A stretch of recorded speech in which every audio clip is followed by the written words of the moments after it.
Eleonora Palmieri is the director of Psychological and Pedagogical, Victor Center, Macerata, Italy.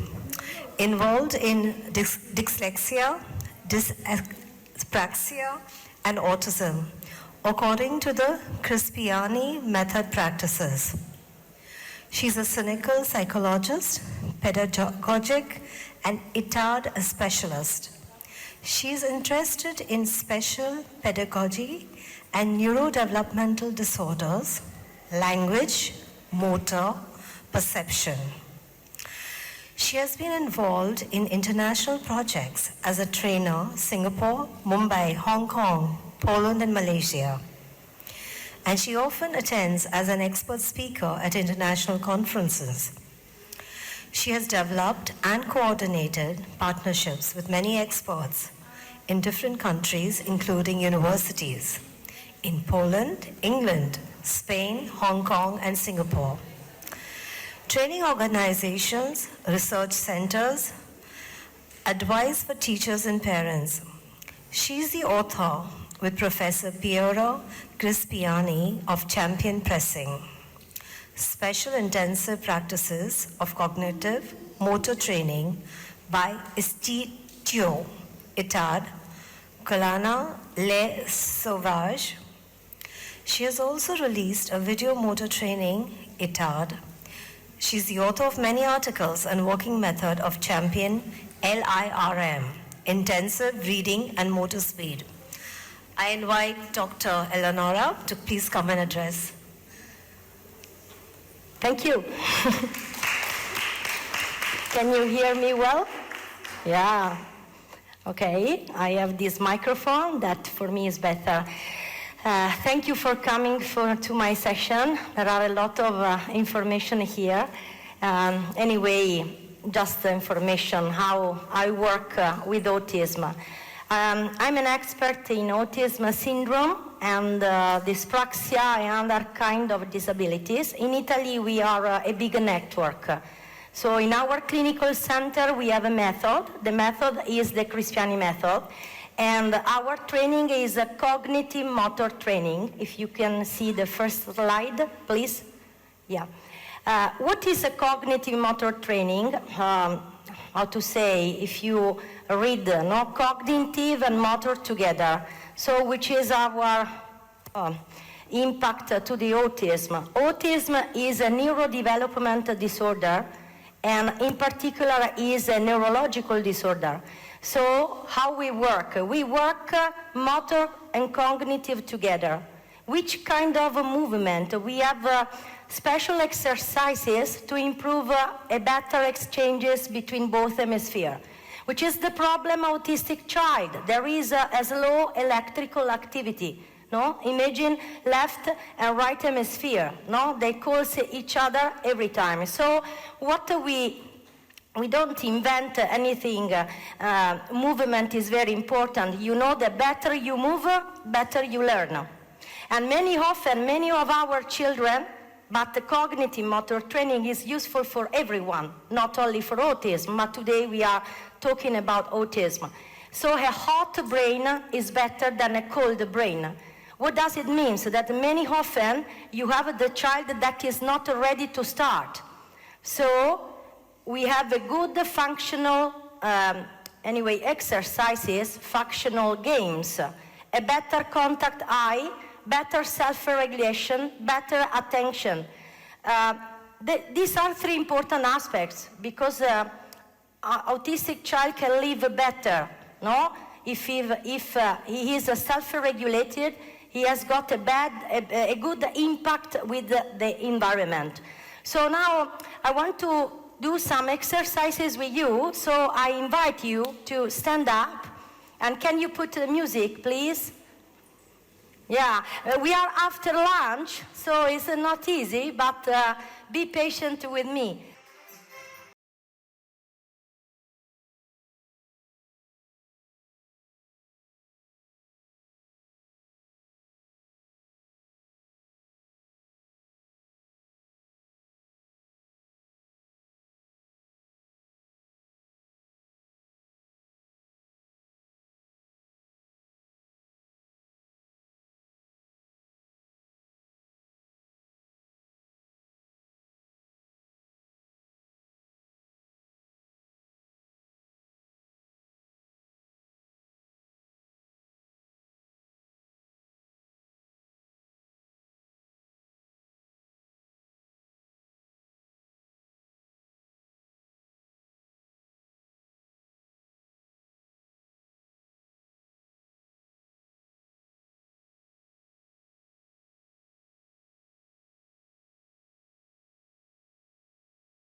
Now, you are ready to learn. Now, before, no, because probably your brain, no, you don't pay so much attention. Now, what we are going to do, try to analyze our exercises. Then I have got some videos to show how we work. We work in cross system. What is cross system? Like this. When you use your arm and you need to cross your midline. Why it's important? Because when you do this, more electrical activity in our brain. So many often we help the child to do this. Can you come with me? Sure, I need a volunteer. Yeah, come. Yeah, very good. Give me your foot. Touch, 1, 2, 3, 4, 1, 2, 3, 4, 1, 2, 3, 4. Pay attention, this is the typical cross system, no? Walk on spot, touch your ears. So we have to work with ears, we have to work with shoulders, we have to work with our knees. These are the most important parts that we need to do exercises. Thank you. Cognitive motor training is very intensive. This means that we need to start early. We believe in early prevention. We have many children, no? That they are very, clumsiness. Understand? They have difficulties in motor coordination. If you work in motor coordination, you can improve the brain. If you don't work in motor coordination, it's very difficult then to study disciplines and to reach skills, competencies. If you observe autistic, many often has a difficulty in a cross system because they do this. They can't cross.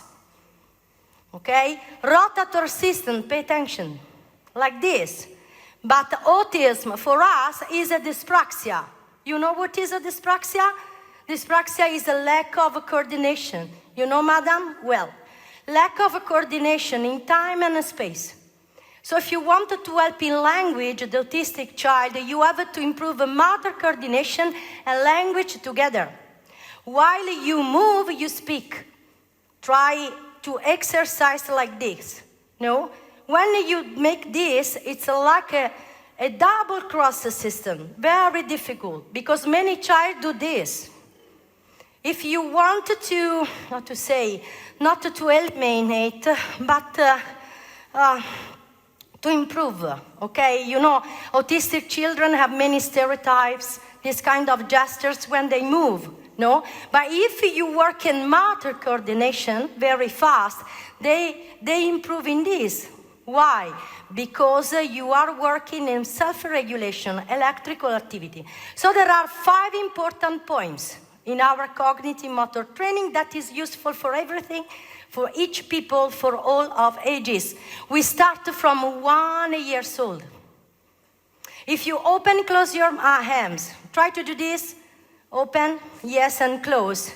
Try to alternate your hands. Pay attention. 1 close, 1 open. 1 close, 1 open. Not together. Very good. Many autistic children do this. They can open and close together. Try to do this. Pay attention, because it's not to move simply hands. That is different by manual coordination. Yeah, very good.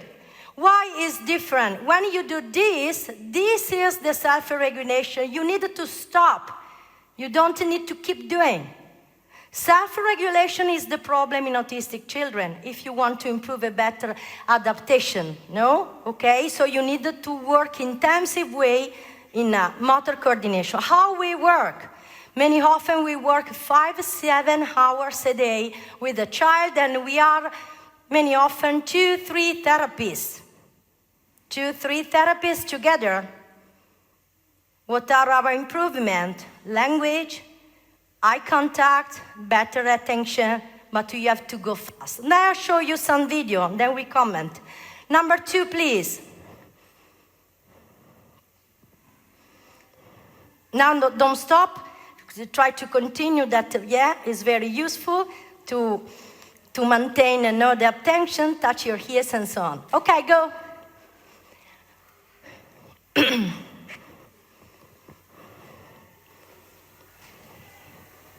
Yeah, from the beginning, please. Scotti, scappa, scappa, scotti. Ancora, scotti, scappa, scappa, scotti. Bravo, scotti, scappa, scappa, scotti.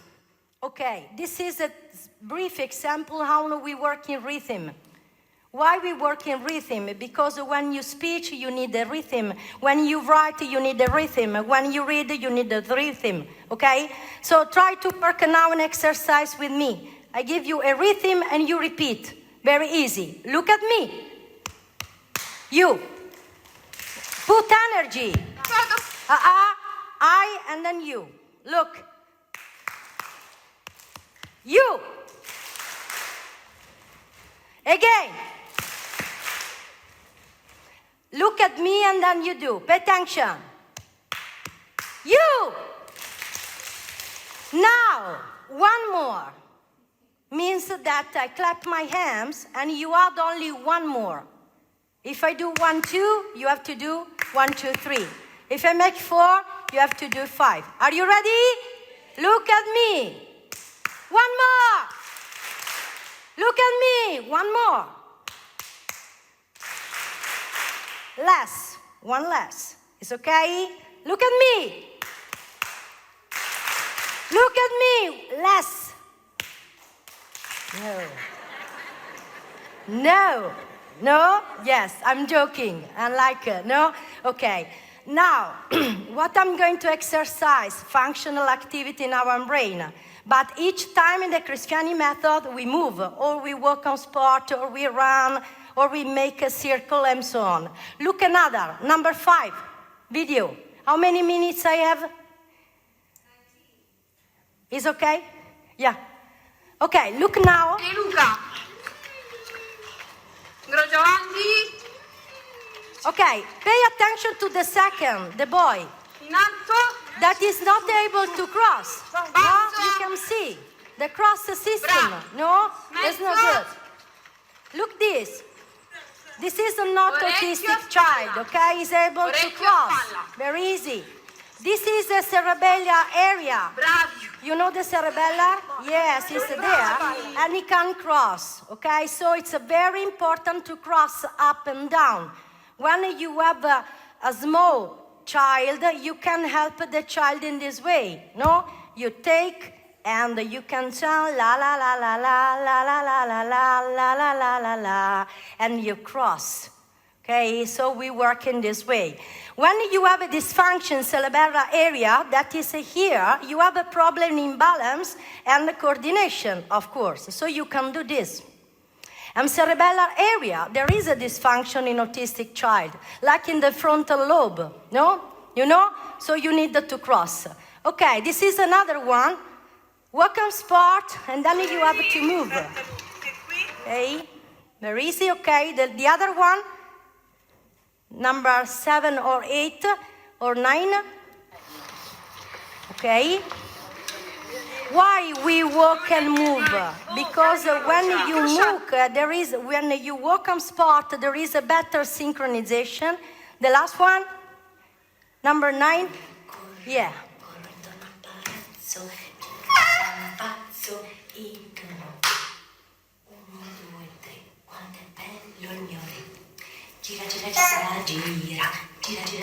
Okay, here we have a delay in language, but how we work in cross system while we are going to speaking.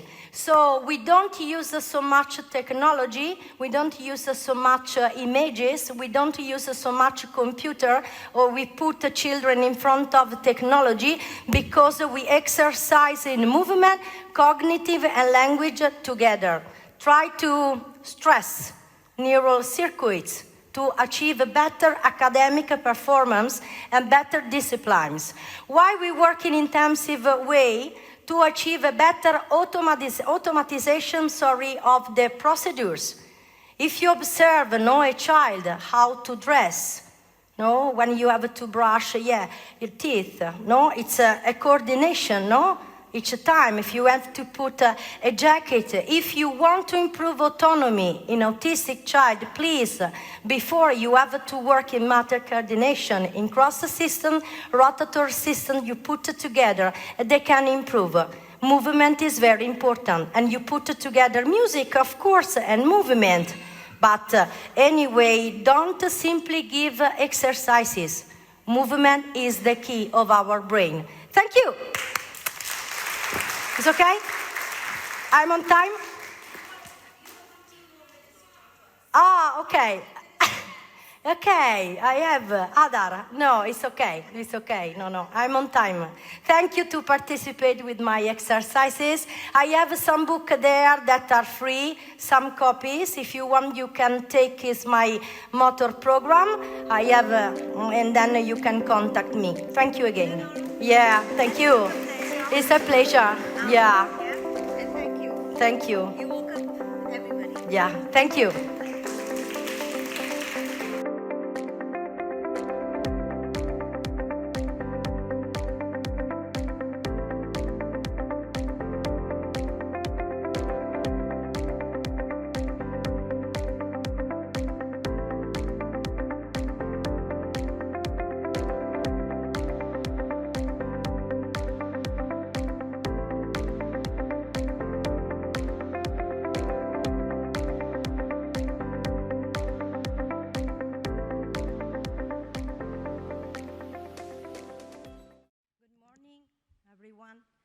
I'm very honored to introduce to you Dr. Templegrandin. Dr. Templegrandin is an American academician, an animal behaviorist, and internationally renowned spokesperson for autism spectrum disorder. Grandin is one of the first autistic people to document the insights she gained from her personal experience of autism. She is currently a faculty member of Animal Sciences in the College of Agricultural Sciences at Colorado State University. Based on her experience, Grandin advocates early intervention to address autism and supports teachers and professionals who can redirect the children with autism in fruitful directions. She has been an outspoken proponent of autism rights and neurodiversity movements. In 2010, Templegrandin was listed as one of the 100 most influential people in the world by Time 100, which named her in the Heroes category. In 2011, she received a double helix medal and has received many honorary degrees from many universities, including McGill University, Swedish University of Agricultural Sciences, Carnegie Mellon University. Grandin has been featured on major media programs. She was the subject of the Emmy and Golden Globe winning biographical film Templegrandin. In 2018, Grandin as a feature in documentary This Business of Autism, which explore autism employment and the success story of autism employers. She has been written up in Time magazine, People magazine, Discover magazine, Forbes, and the New York Times. She is best known for designing the Hug Machine, which is a deep impression gadget planned to calm extremely sensitive people, ordinary people with autism. Templegrandin, thank you. Hi, I'm Templegrandin. I'm a professor of animal science at Colorado State University. In fact, I've been at Colorado State University for a long time. And I have autism. I had no speech until age 4. And I was very, very lucky to get into some very, very good early education. I cannot emphasize how important it is to get little 2-year-olds and 3-year-olds who are not talking into therapy. And if therapy is not available, then you get grandmothers to work with the child. Get grandmothers that know how to engage that child, teach them how to take turns at little games. Let's say the kid's lining up blocks, then have the child take turns with you lining up the blocks. Also, you want to teach speech. I want to give you a hint. slow down when you talk to these kids. Slow down and give the child time to respond. These kids are like a phone with bad service. You have to wait for it to download the web page. That's how these kids are. So I want to work on speech, turn taking at games, and then skills, things like washing your hands, brushing your teeth, putting a shirt on, basic skills. And if you're getting good progress, the kid should like going to therapy. The child should enjoy therapy. And if therapy is not enjoyed, then you're pushing them into sensory overload. But I cannot emphasize this enough. If you have little 2- and 3-year-olds that are not talking, you must start working with them now. Absolutely now. Now, my very first slide shows a picture of me teaching my class. I'm a college professor. And there's been a lot of issues about identity recently, and my identity is my career. I'm now 76 years old. I've taken my speaking engagement money and paid to put graduate students to the university. I have 3 that are now professors, very proud of them. And so becoming a successful university professor and designer of equipment has really made my life worthwhile. The next slide talks about brain variability. Autism is a continuous trait. You can go from slightly awkward and nerdy to somebody who's nonverbal that may have severe epilepsy and mobility issues. It's a very big spectrum.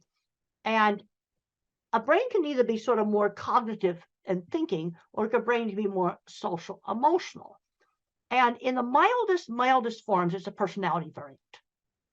The other thing I want to warn you about diagnosis is over the years, doctors have changed the diagnosis. Back in the 1980s, to get an autism diagnosis, a child had to have a definite speech delay. And then in the early 90s, you get the Asperger's, where it was autism, no speech delay. And then in 2013, they merged it all together, and that's really made diagnosis difficult.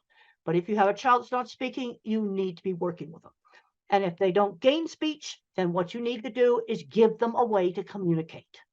And one of the simplest things you can do is have them just type on a tablet using the text messaging program. There's lots of old tablets around, and that can be used as a communication device, or a picture board where they can point to things, or sign language. But if you can't get the child to talk, quickly, then you've got to give them a way to communicate, because not being able to communicate is so frustrating. I can remember screaming when I couldn't tell my mother I didn't want to wear a hat. It was the most frustrating thing. Now, in the family histories of people who are autistic, you often have a lot more scientists and computer people. And then if you have bipolar, then you have more people in the arts. Now, a lot of famous people probably were autistic. Thomas Edison is shown on the next slide. He probably was autistic. And on my next slide, Einstein is shown. He had no speech until age 3. He would be in an autism program today. And he was one of the most brilliant mathematical geniuses of all time. Now, the next slide shows a picture of a launch pad. I am a real NASA geek. I really love this outer space. I wanted to go into aeronautics, but I couldn't do the math. But I love outer space. I got to visit this launch pad. Really, really cool. But there were a number of people working at NASA on things like building a launch pad and designing control rooms. They're autistic or dyslexic. When I was building equipment out in the plants, I worked with people that owned big metalworking shops that were probably autistic or dyslexic. They were the kids that were bad at math, but they could build anything. Now, the next slide talks about emotions being different. I have emotions, but the things I get emotional about is really cool stuff. Like getting to go to Cape Kennedy and watching a SpaceX launch. That was just the coolest thing.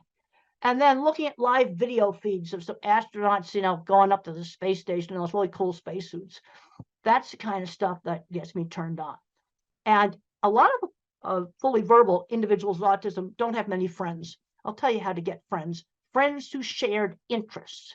You get together with the people that like horses, or you get together with people who want to train dogs, or you get together and have a chess club, or you go into robotics club, or you're in music, doing music together.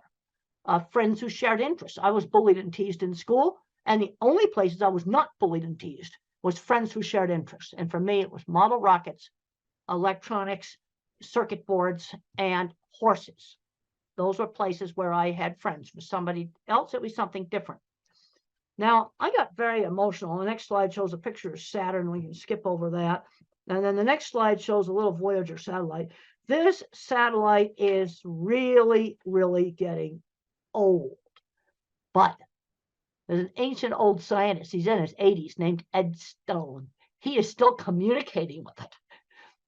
Yeah, still communicating with it. I get emotional about that. Ed Stone is communicating with this ancient satellite. I think it's 40 years old now.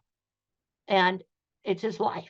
You see, I can relate to that because it's just something so cool.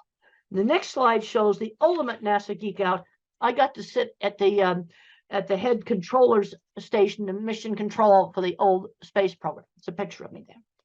Now, the next slide I talk about, just don't get hung up on the labels. Too often, so I'm seeing kids where you're getting too much into the label. They say, well, the kid's got a label. He's not going to be able to do anything. I've heard this over and over and over again. He's not going to be able to do anything. Even with some of the kids that have physical handicaps. They'll say, well, he can't walk. They'll never go to school. They'll never get a job. But I worked with a lot of autistic people that owned businesses. This is what really frustrates me. So don't get hung up on the labels. Okay, we have a 3-year-old that's not talking. Let's work on getting them talking. And we also have to get them out doing things. Don't just hide the kid at home. Take them out shopping and turn shopping into a learning experience.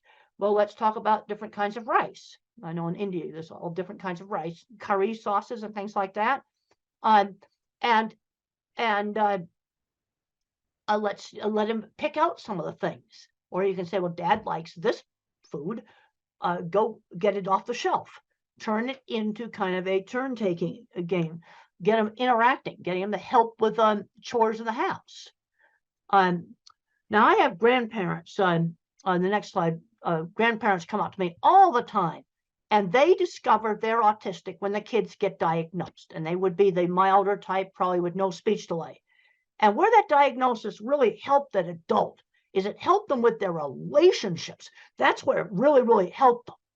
Because then I had a lady come up to me at the airport, and she said to me, well, that my book, Thinking in Pictures, helped her understand her engineer husband.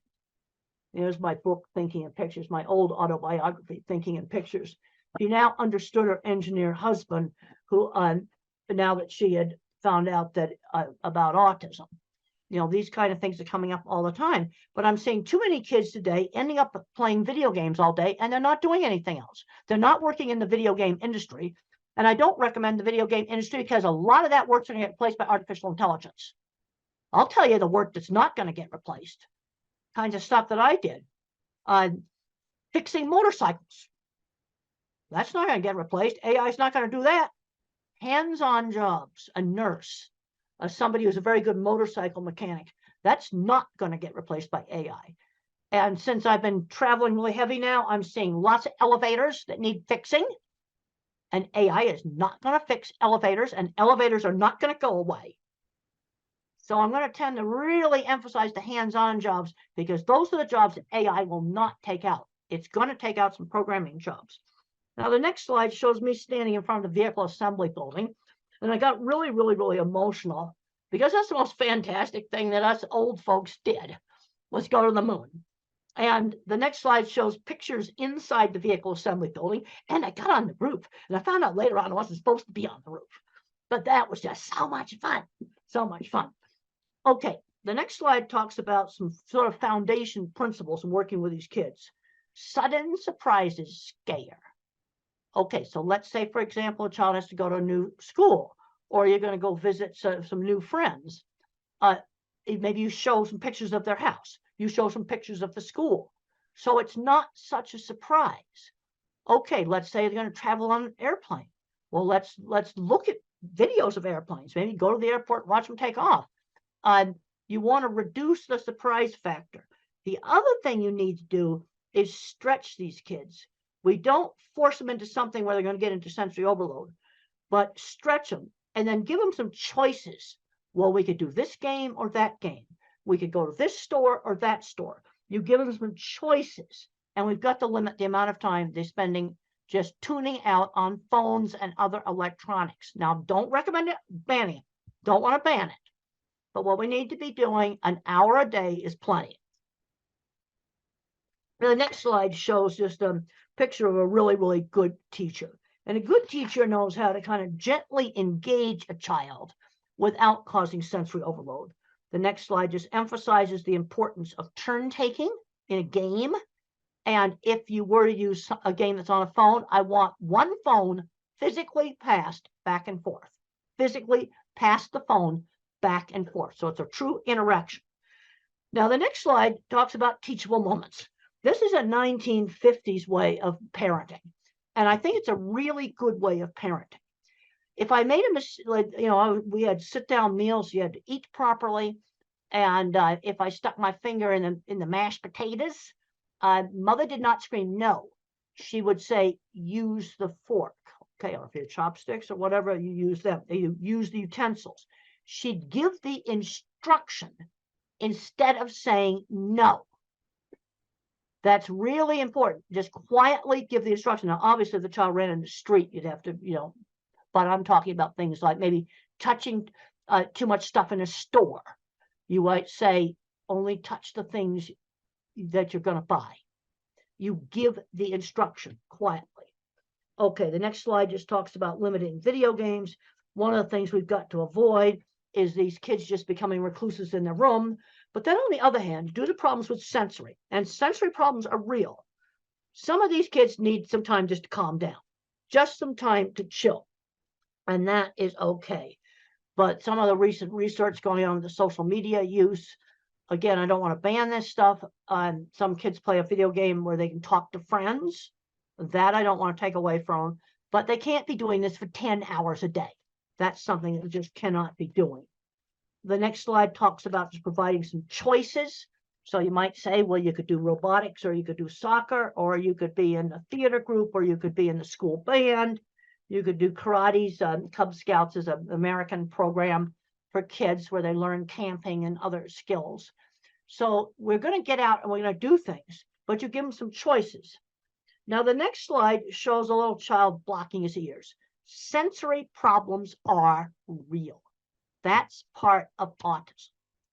And one of the ways to help a child that's afraid of something that's really, really noisy is to let them control it. Hair dryers, vacuum cleaners.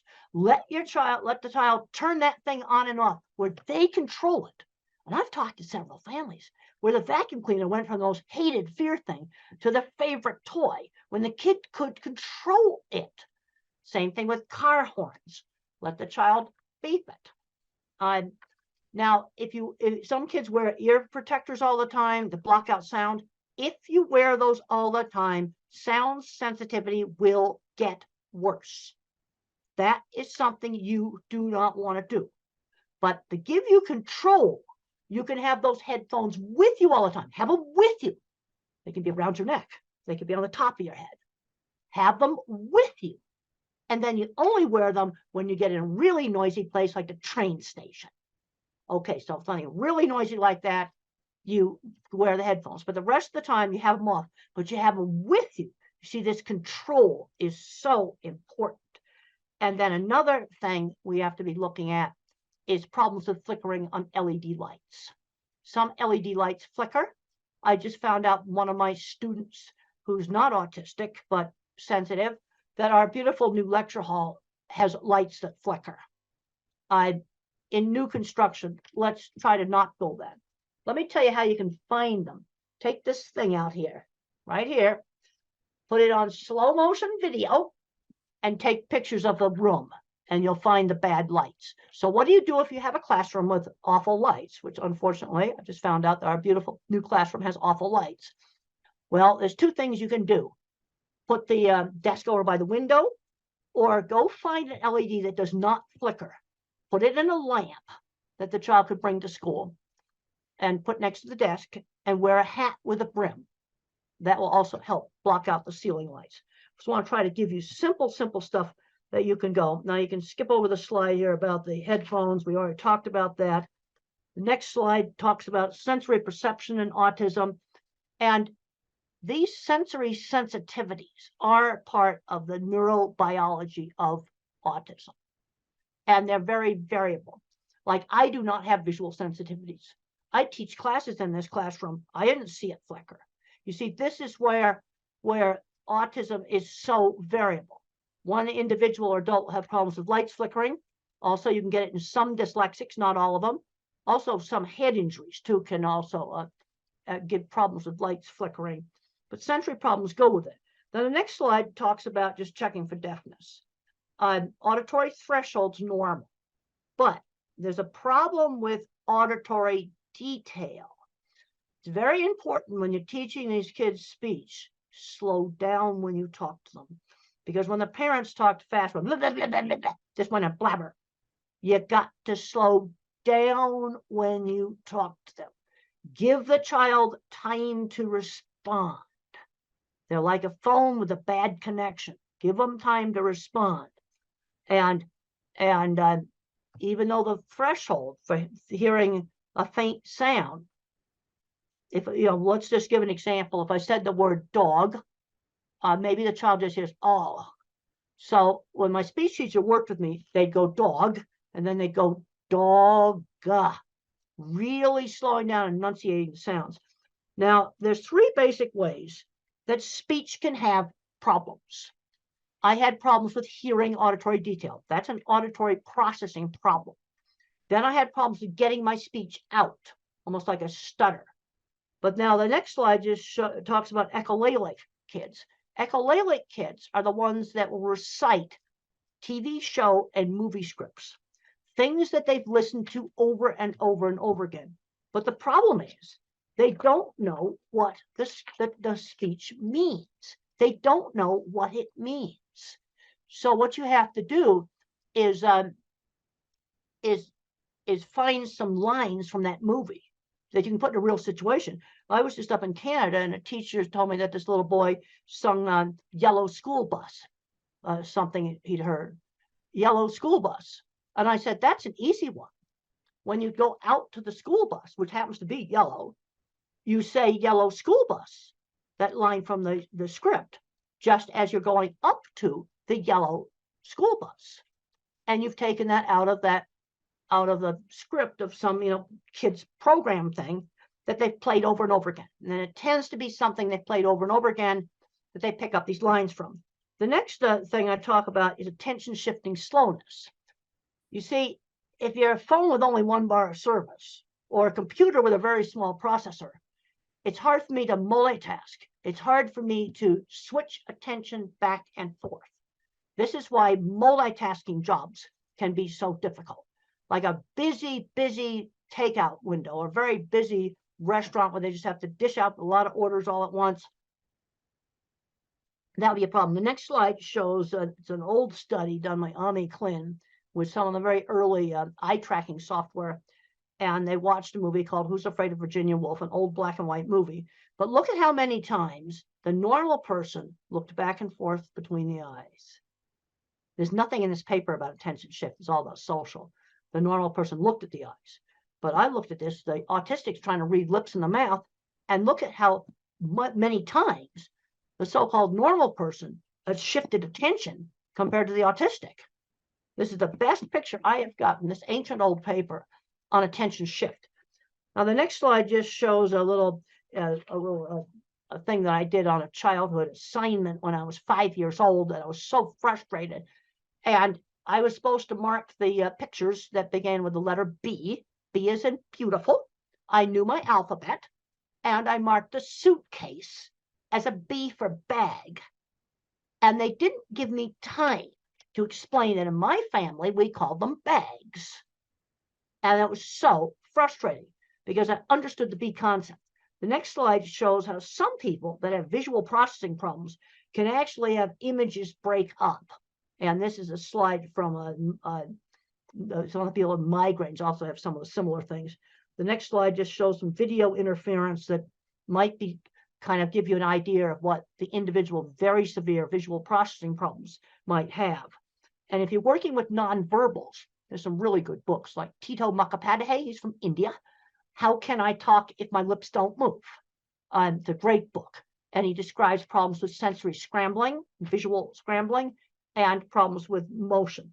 The next slide shows an escalator. And children with visual processing problems or adults with visual processing problems often hate escalators. Another thing that they'll complain about is the print jiggling on the page when they read. The next slide just shows that. It shows the print jiggling on the page. Now, I want to make it very clear. This does not explain all dyslexia. It only explains some dyslexia. Okay, the next slide shows some simple things that you can use. Try printing the homework on different pale colored papers. Now, this is one of my children's project book, Calling All Minds. And look at how it gets some nice light blue there. Like try printing the homework on a real pale, light colored paper. Try maybe pale green, pale tan, pale lavender, pale purple. I've seen this really work. Experiment with different fonts on the computer. Experiment with different backgrounds, and that may work. It only works on a subgroup. And then I already talked about using the light to block out some of the bad lights.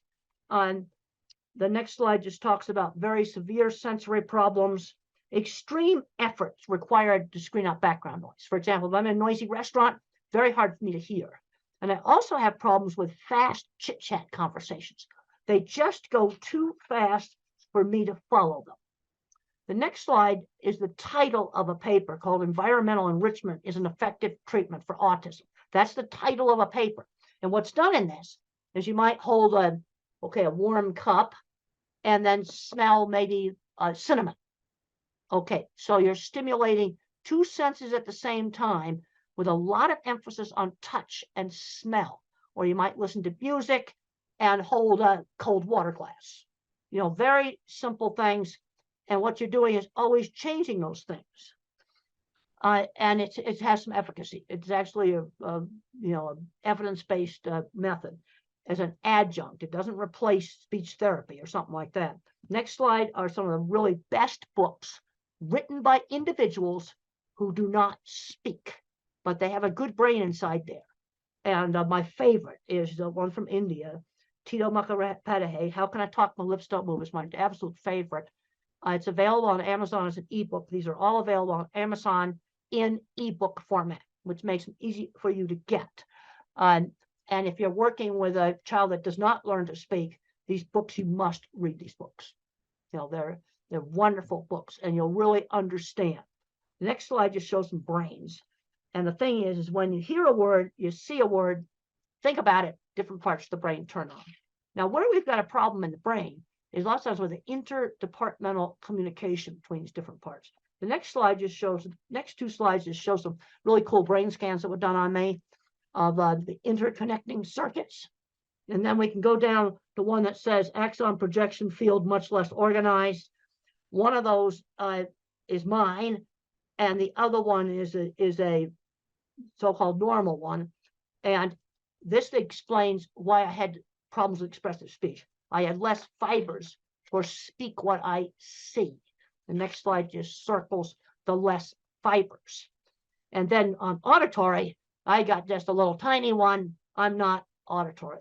The thing I can't emphasize enough, it's showing in the next slide, there's a three-dimensional drawing drawn by an autistic child. Develop the kid's strengths. And this is something I really emphasize in one of my newer books, Visual Thinking, The Hidden Gifts of People Who Think in Pictures, Patterns, and Abstractions. Work on the strengths. So how do you figure out what a kid's strengths are? Well, visual thinkers like me like to build things, and we like to do drawing. Art and mechanics, those two things go together. You might have another kid who's mathematical.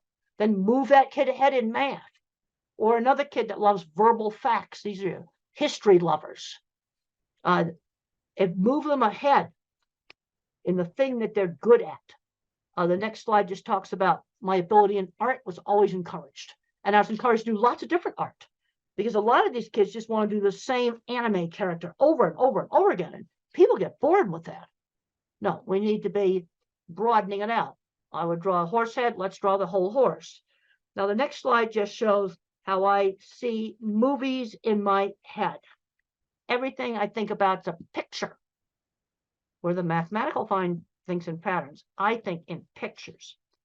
Also, really pay attention to detail. I've got a picture there of eclipse shadows through a tree. And being a visual thinker, somebody who really thinks in pictures, this was really an asset for me in animal behavior, because I looked at what the animals were looking at. That's what I did. Other people couldn't, that think in words.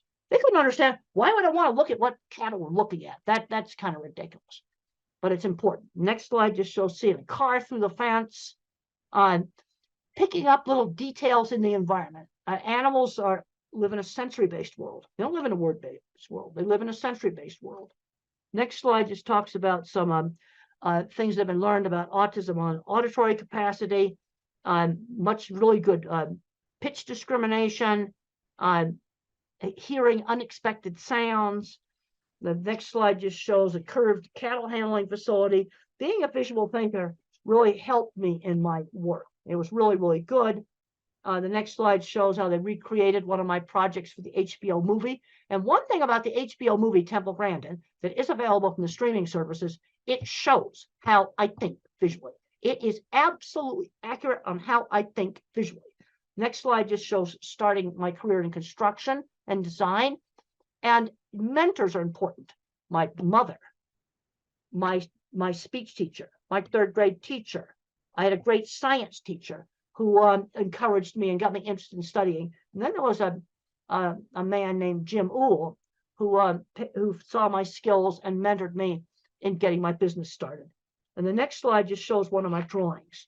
One of the things I learned is when you're weird, when you go for an interview, I would just show off my drawings. I would just show off my work. Here's some right here that I like it will show off on Zoom. I would simply show my work, show the portfolio, rather than just trying to do the interview. The next slide just talks about showing the portfolio. I would show off the work. Or if if somebody's really good at a lot of computer stuff, they might show off a computer they built, or show off some programming they did. Show the work rather than yourself. The next slide just shows big, complicated piece of equipment. Yes, I worked with people that had autism that built these things. This is what gets me very frustrated as I go back and forth between the educational world and the autism world and the industrial world. We have a big issue right now with skill loss. We don't have anybody to fix the elevators. They're in the basement playing video games on an autism diagnosis. Next slide just shows some people looking at it, and just mentioned that there was a lot of autistic people that I worked with that owned shops. But one of the mistakes that's been made in a lot of countries is taking the hands-on classes out. And I discussed this in my book on visual thinking. It's one of the things I discussed in my book, Visual Thinking. I discussed, the skill loss we've got on taking those hands-on classes out, because that person that's super good at fixing that elevator may not be very good at algebra and math. I still never passed an algebra class. Now, I didn't know that I thought visually until I was in my late 30s. And I'm going to show you how I found out. I realized this is one of the slides. I realized my thinking was different when I asked people to think about church steeple. Okay, why did I pick that out? Because it's something prominent in the environment that you don't own. Most people could see their own car or maybe see their own house if I ask them about it. So I say, think about a church steeple. How does it come into your mind? Now, visual thinkers like me see them come up as individual pictures and name off where they're located. Where somebody that is very, very verbal may just see two lines. This was a shock to me. They might just see two lines like that. That's all they see.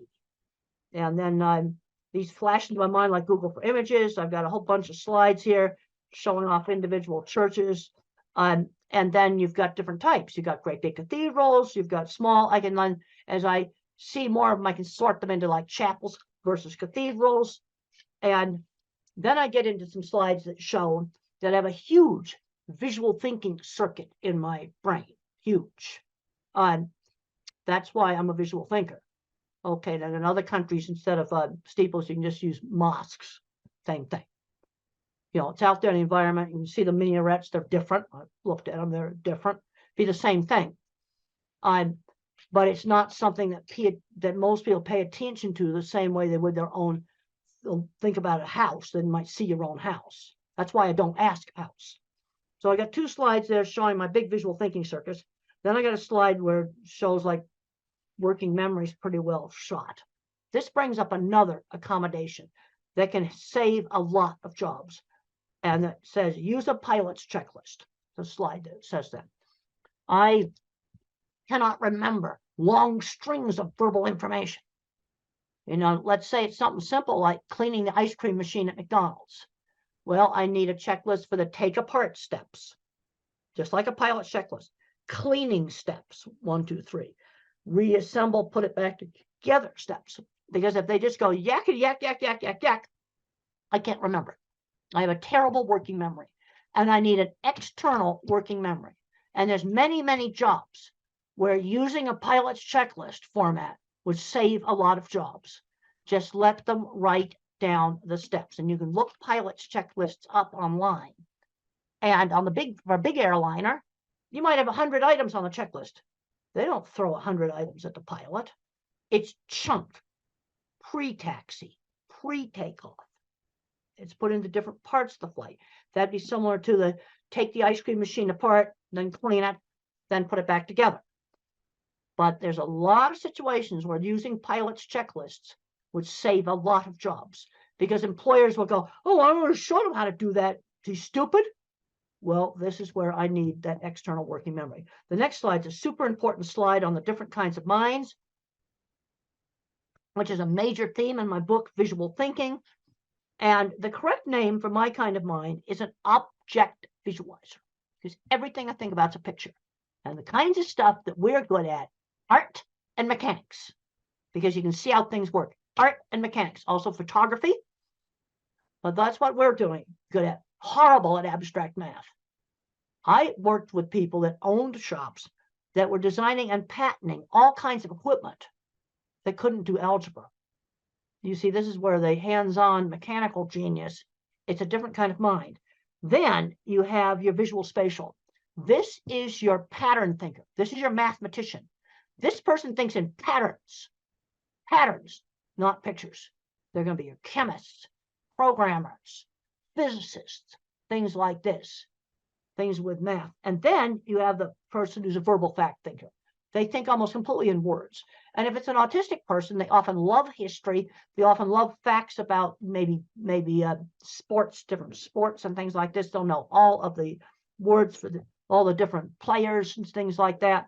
So let's look at the jobs for these different kinds of minds. My kind of mind, mechanical stuff, fixing stuff, inventing mechanical stuff, photography and art.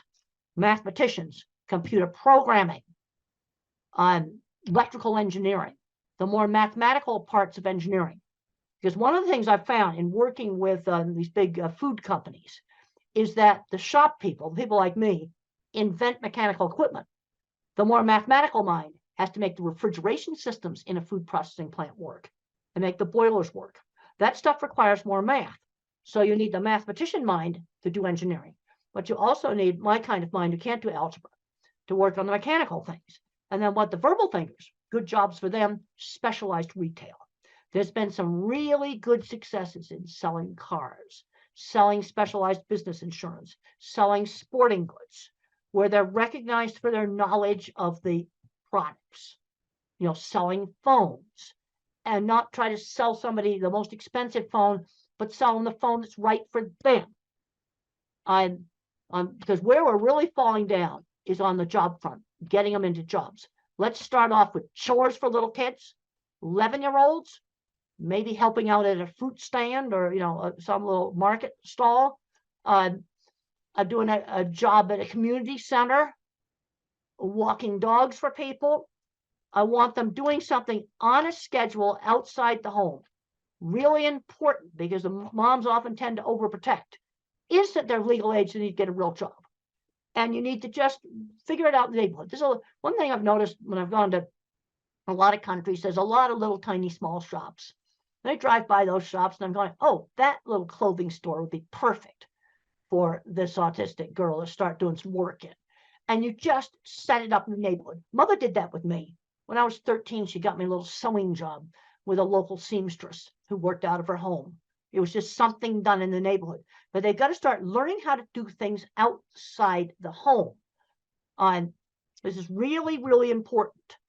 So we start making that transition to work before they graduate from high school.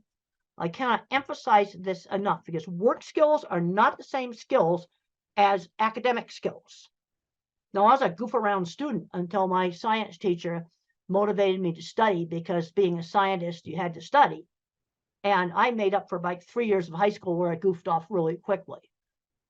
But I'm seeing too many kids where they're not learning how to drive. They're just not learning any skills. Okay, when I was 8 years old, the next slide talks about use a variety of teaching methods. When I was 8 years old, I couldn't read.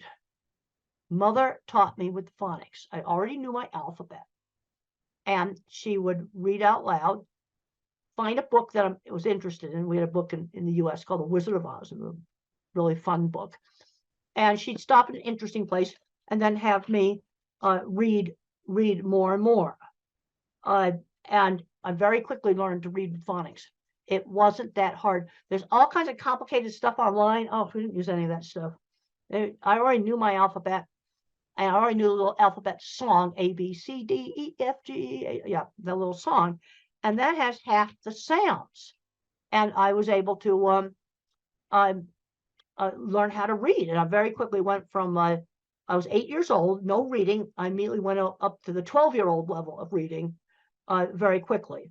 This next slide just shows like there's kind of two ways that mathematicians kind of do things. You have the one that's all totally algebra, then the ones that are more geometric. The next slide just says if you use a Google image search and you put mathematical terms in, you can find so many great stuff.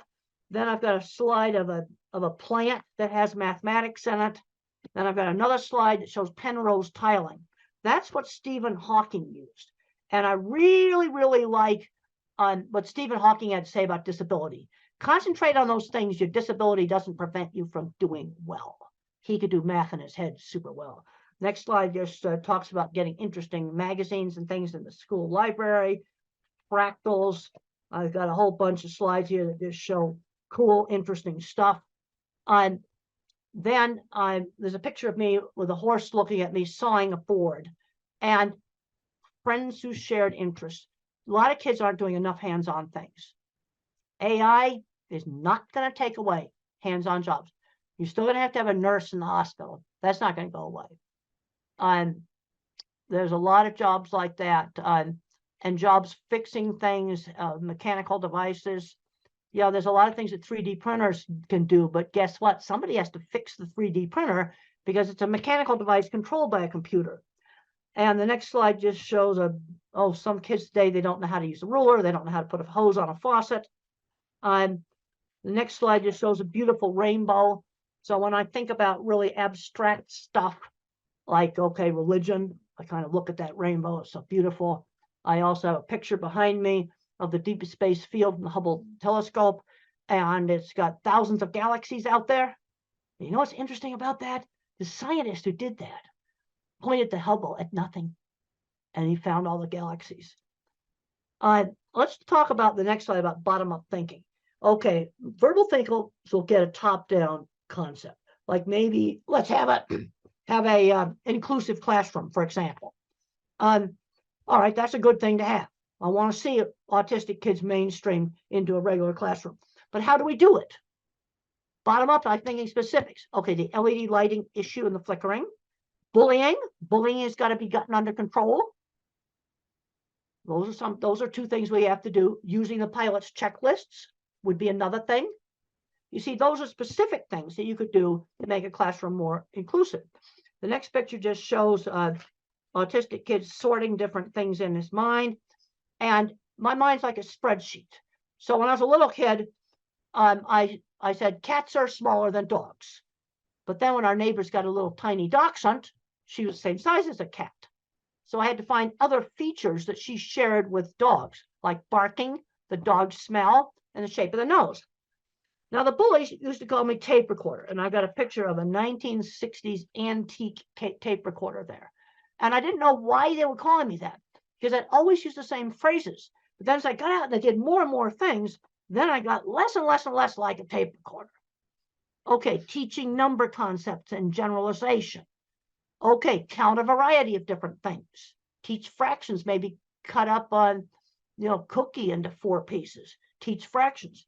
To teach concepts like up and down. If you go down the stairs, the plane went down and landed. I put this cup down. And you want to show several different examples, because if down was only related to the stairs, I think it only applied to stairs. So I've got to give different things where I use the concept of down. And then the brain pictures there just show that looking at things is more interesting than people. Yep.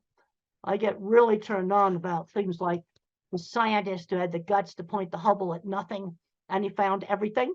The other scientists thought it was stupid to waste the expensive observing time on looking at nothing. Single most important picture that telescope took. Okay, the next slide is just more stuff on friends who shared interests. We've already discussed that. And the next thing on 1950s upbringing, this is where there were some things, social things, at least in the US, were taught in a much more structured way in the 50s. Turn taking at games, being on time. That was drilled into me.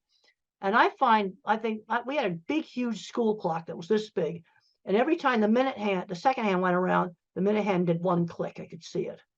I think, and you can get these electronic ones, battery operated versions of these clocks. They still exist. Help with time.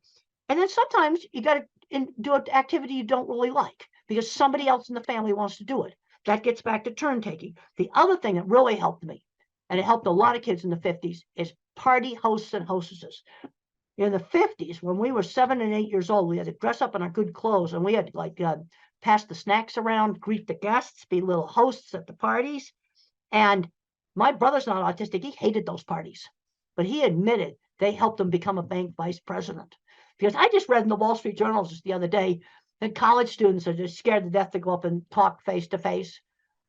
Those parties were important, and they're an easy thing to do, and they don't cost anything. And then just being cute to say please and thank you. Basic polite, what I'm going to call just being polite. You cannot be a rude, filthy, dirty slob. Okay, there's a lot of concern now about masking, and there's some hypersocial stuff I can't do. You can be eccentric. I dress kind of eccentric, but you cannot be a rude, filthy, dirty slob. And there's a scene in the movie where my boss slammed down a deodorant and said, "You stink, use it." Yeah. Hygiene, yes, you're going to have to clean that one up. Just that simple. The other thing that's really important, shown on the next slide, is how parents and the teachers need to work together as a team, where the rules are the same at home and school. And my mother and the local teacher kept really in close contact with each other. The next slide talks about teaching social skills. It's like teaching somebody how to behave in a foreign country. Like, for example, in the Middle East, if I were to lift up my foot right now, my hand up, not my foot, I won't actually do something that's rude in the Middle East. Put my foot up and show it to the screen. That would be the rudest thing I could do. Now, normally I wouldn't do that anyway, but there'd be other situations where I might just accidentally do that. I have no way of knowing that's rude unless somebody tells me. Well, that's sort of how teaching everything is. Teaching shaking hands, ordering. I'm seeing kids that have never ordered food in restaurants. That's ridiculous. Shopping. 16-year-olds doing well in school and they've never gone shopping by themselves. This is ridiculous. The next slide, I got to visit the Jet Propulsion Lab. And those are the guys that run mission control. Eccentric's fine. Red hair is fine. Dyed hair is fine. Filthy, dirty slobs are not okay. Now, the other thing just shows some of NASA work stuff. And when the space shuttle got canceled, the scientists cried. It was the saddest thing you ever saw. Anger doesn't cut it at work. People who throw tools get fired at NASA. Now, I'm trying to get through all of this to stay within the hour. I think I'll be able to do it. Now, rules. Which rules do I really have to obey? Now, I have to obey, don't do really bad things. No, like just break into stores and steal stuff, destroy property, kill people. These are things that in most societies you just don't do. Then you have the courtesy rules. They're different in different cultures. Saying please and thank you, for example. Then you have illegal but not bad. Those are some rules you can break. A little bit of speeding is okay. Too much speeding, absolutely not. And then you have rules. I call them the sins of the system. These are getting so sensitive right now, I just about won't even mention them. But they're things that can get you in more trouble than the really bad things that are forbidden in every society. I mean, just wrecking property, killing people, stealing stuff. That's stuff that in every society. But these are things where I'm just going to say this list is expanded. And the penalties are really, really severe. And you don't touch these dogs. They bite hard. Don't touch them. And they're getting so controversial, I don't even want to mention them. Okay, teaching values. Teach the golden rule, one specific example at a time. Treat others the way you want to be treated. So I'm thinking about the 2 wallets I got helped get returned at the airport. That's not Mother Teresa, but it's something good. Those people are very happy to get their wallets back. That's treating others the way you want to be treated. Also, the TV shows I watched in the 50s had much better values. Oh, see the rubbish that's on TV now today. We'll just leave it at that. Now, another big problem that I had, and I got to have time to talk about that, is problems with anxiety. And a lot of these anxiety is biological. The next picture shows my squeezing machine. And the squeezing machine, deep pressure, helped calm me down. And for some individuals on the spectrum, deep pressure is really calming. I found out that my fear center was bigger than normal. The next slide. And I used to be terrified of public speaking and terrified of airplanes. And one of the ways I got over being terrified of airplanes was getting to ride in the cockpit and making aviation interesting. Take the thing they're scared of and make it interesting. Things get interesting. They tend to be less scary. But I have been taking antidepressant medication for the last 40 years. I'm on an old drug. Okay, it's fully explained in my old book. And you know what? The meds haven't changed. The generic meds are the same stuff we had 25 years ago. And so thinking in pictures is still accurate. We just did some revisions just a couple of years ago on it. And if you're thinking about, especially for a teenager or adult taking medication, I'd recommend reading a chapter that I call A Believer in Biochemistry. But a big mistake made with antidepressants is too high a dose, way too high a dose. Starter dose or less. Because if you go too high a dose, you get agitation and insomnia. No, the medication saved me. Colitis and other very bad stress-related health problems cleared up. They really helped me. That there's way too many drugs given out to little kids. Way too many powerful drugs given out to little kids. You know, I've taken an old-fashioned antidepressant, Prozac or fluoxetine or sertraline, that's Zoloft, or Celexa. Some of these other drugs also work well. The next slides just show a rear view of my squeeze machine and how you can do cushions for doing deep pressure on children. There's another slide there showing swinging a child. And sometimes when you swing a child or when a child rides a horse, they say their first words because of the rhythm. Another slide just shows a weighted vest. You know, these are things you can try. They don't work for everybody. See, this is the problem. Work for some and not for others. But if you work on kind of desensitizing to touch, that can be really, really helpful. You see, I could control the squeeze machine. Let's get back to this whole thing of control. Exercise. A lot of kids aren't getting enough exercise. I got a slide in there saying I do 100 sit-ups every night. I hate every one of them. Burst of hard exercise really can be helpful. Really helpful. Then my elementary school life skills training, we talked about the party hostess. Another thing I sold candy for charity, and I was shopping by myself for little toys. I got a little allowance, and I'd buy comic books with that. But if I wanted this little toy airplane, I had to save for 2 weeks. I was learning how to save money when I was 7 and 8 years old. The next slide just shows my work experience. I had a lot of work experience before I graduated from college. This is really important. I cleaned a lot of horse stalls. I had a little sign painting business, and I had to learn how to make a sign that somebody else is going to want. And my first sign was for a hair salon. So I put shampoo lady on it from a brand of shampoo. The next slide shows an ugly shed that I made look nice. You see, I had to do work that other people would want. And the next slide shows me painting a goofy sign for the Arizona State Fair. You know how I got that job? I showed off photographs of my signs. And the next slide shows my sign painting truck. And how did I learn to drive? This is a major hurdle. It's going to take longer. You have to spend more time practicing in a really safe place, like a big stadium parking lot, a big open field where there's nothing to hit, absolutely nothing to hit. And you practice like 20 minutes a day, maybe for a couple of months, maybe for 2 months, until you no longer have to think about how to push the gas, how to work the gear shift. You've got to get that operation of the car into what's called motor memory before you do traffic. Go at it a lot more slowly.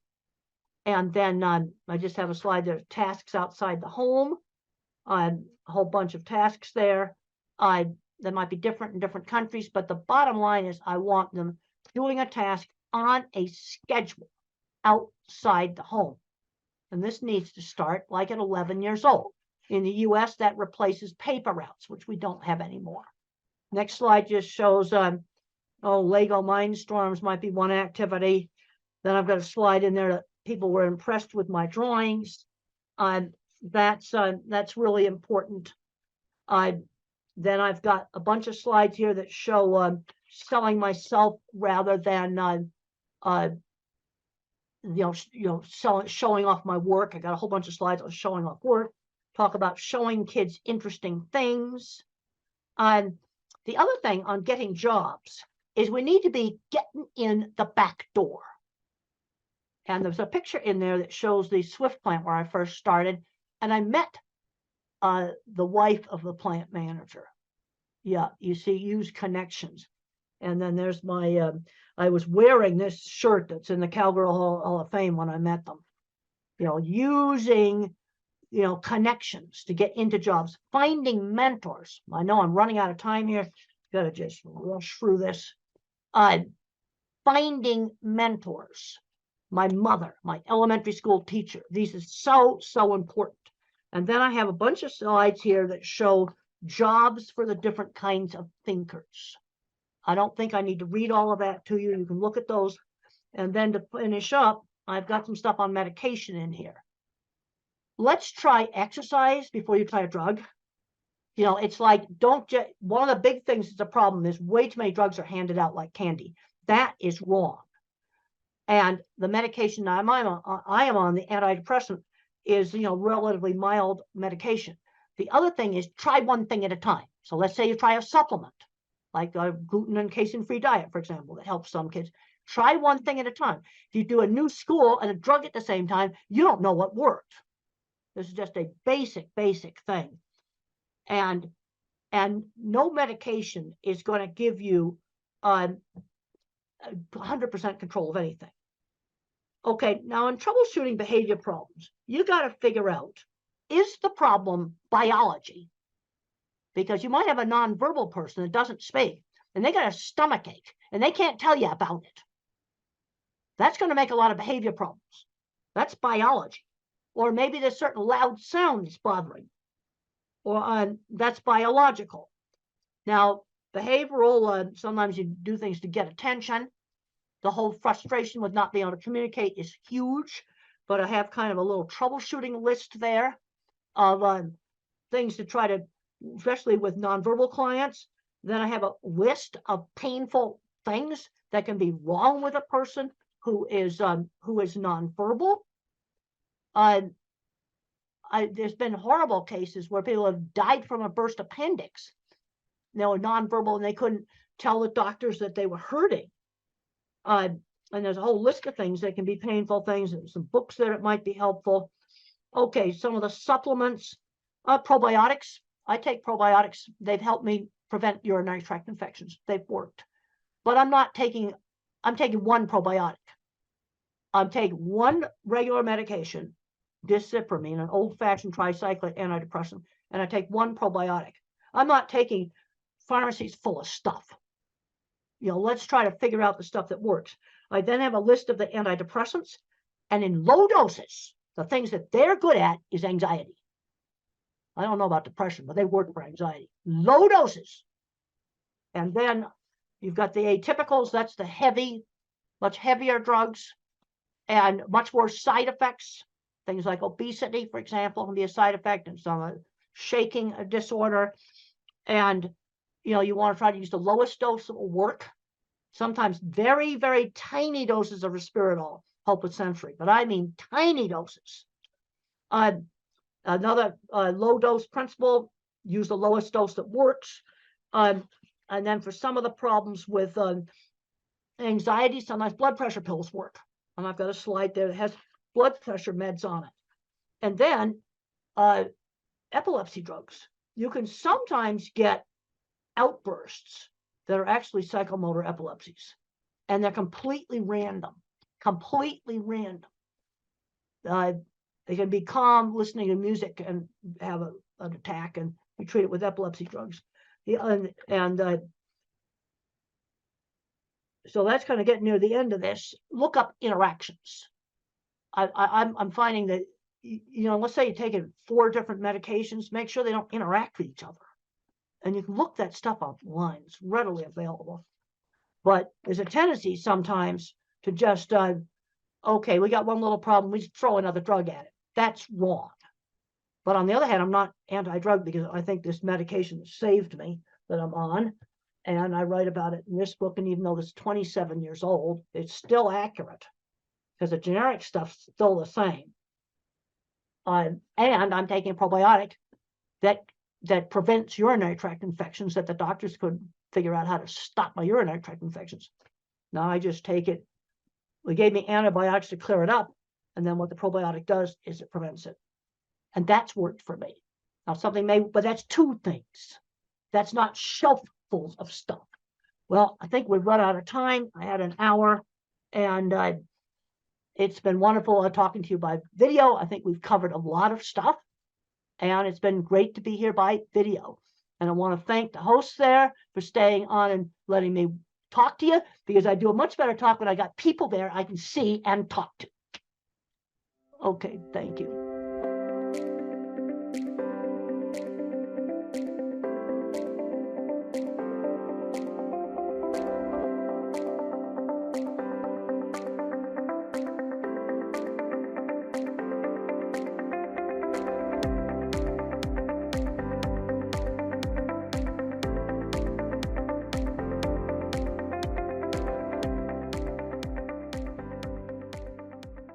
You're going to hear from 3 mothers who are having autistic children and very good professional doctors, 2 of them.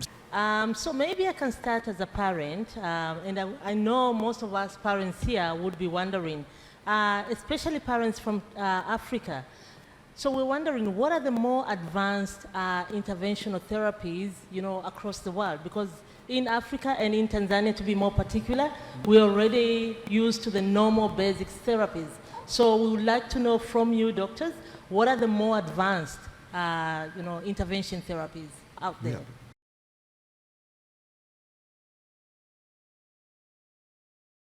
Thank you, Sarah. So I think you want to know about the rehabilitation therapies. Exactly. So as we know that the pillar stone or the basic conventional treatment for autism is neurorehabilitation, and that's the foundation on which the whole treatment for autism or cerebral palsy or intellectual disability basically leans on. So of course all of you know about occupational therapy and speech therapy, and we also do physiotherapy as well as special education and ABA therapy. So these are very important and have been tried and tested for many years now.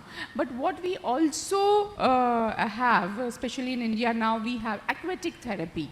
So aquatic therapy is, children love water, right? So basically if you make them like swim in water or do specific therapies and water, they calm down better and it helps them concentrate better. Their coordination improves. So coordination is one of the major issues in children with autism. So aquatic therapy has a big role to play in a comprehensive part, as being part of a comprehensive treatment for autism. Apart from that, of course, sensory integration therapy. We are aware of sensory integration therapy as a part of occupational therapy, but it's a science in itself because the information processing is a problem in children with autism. So sensory integration therapy, then art-based therapies, animal therapy. I think it's a beautiful therapy. Children are very sensitive and the animals are so sensitive. Like we have trained dogs and horses are a very good medium who sense the children's despair or their moods very well and help them settle down, and they work together beautifully. So animal-based therapy has come up as a part of, as one of the treatments for autism. So what we believe in India and in Neurogen is that it's important to do teamwork.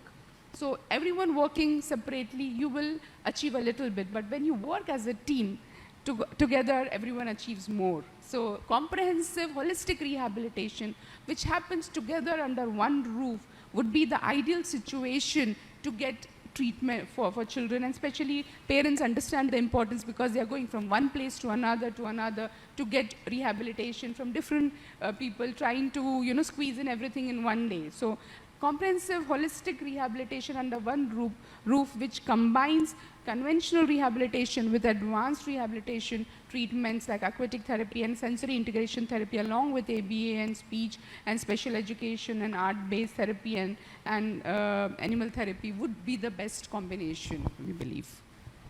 Thank you very much. Thank you, Dr. Nandini. That was very well answered. But to answer your question, what is required, as Dr. Nandini said, is comprehensive rehab. In autism, the children require occupational therapy, speech therapy, behavioral therapy, psychological therapy, special education, art therapy, aquatic therapy. They require a combination. What happens in most parts of the world, you will have an occupational therapist who will only give occupational therapy. Then you have a speech therapist who will only give speech therapy. And they don't work in isolation. What we've realized over the last 15 years of working in this field is you need a combination. So there is a need for centers where all of this can be provided together. Honorable Mr. Mulil was asking what we can do from a district level. What is required is facilities where all these therapies are available in one place. Also, when we are looking at this, we should not look at urban areas only. We have to think of the rural areas as well. And in India, what we have found is one of the best ways to work on this is to train the local village workers, local workers. They may not be professional rehabilitation therapists, but they will provide the basic care that is needed. So a structured rehabilitation program which has all the specialities is the need of the hour. And the important thing in this is this does not require infrastructure or money. Okay, this requires trained therapists. And we from our side, we offer, and I'm making this open offer, any therapist from Tanzania, Kenya or Uganda wanting to train in these rehabilitation therapies, we offer free education and training to all of you. So if all of you, and we have regularly been doing it over the last 15 years, people from all across the world have come, and we offer this completely free of cost. You're welcome to come to us. We will train you, because rehabilitation is human based. It's about people, it's about training, and we are able to offer that. So any of you therapists here, should you ever wish to come, please contact us and we will arrange your entire training program. To Honorable Minister Mulal, if you, as a government, if you send people, in any case, Tanzania and India have a wonderful relationship. Historically also, many people from Africa have actually trained in India, from the administration, civil services, military. We have a very good education, and we want to continue with that. And we will offer training, comprehensive, very good training, at no cost at all. So this way we can improve the basic infrastructure of this thing, and we are also willing to conduct training programs here. We've already conducted several training programs. We've conducted in Kenya huge 1-week programs where our people, so in case it's not possible for people to come, we come and train again at no cost at all. From the actual practical training, we give literature, books, lectures, and make it a very comprehensive program. So that I think will be part of our Tanzanian-Indian partnership as we go ahead. Thanks very much, Dr. Sharma. I think, one, I like the assurance that you can train, your institute can train our therapists. I think that's very positive for us as parents and as professionals. Thanks for that. And I'll ask Madam Kate to go. Yeah, me as a parent, I already know like what are the autism physical symptoms. Like my son would run around the whole time, like flapping hands or having repetitive behaviors, playing with keys and all that. Do we really know what is happening in that child's brain? Is there any way you can tell us how can we know what is happening in this child's brain?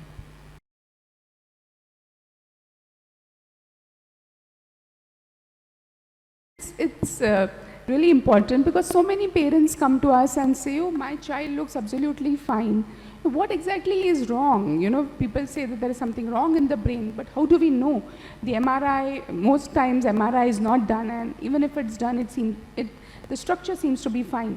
So at Neurogen, we went ahead and actually looked at really what is wrong in the brain, and this was done through functional imaging. So advanced scan imaging known as a PET-CT scan of the brain, which tells us about functioning of the brain. So structure-wise, everything seems to be fine, but when we look at the PET scan images, we find that there are certain areas of the brain which are functioning less, and that is indicated by, which is very easy to read, made it easy to read through a color spectrum.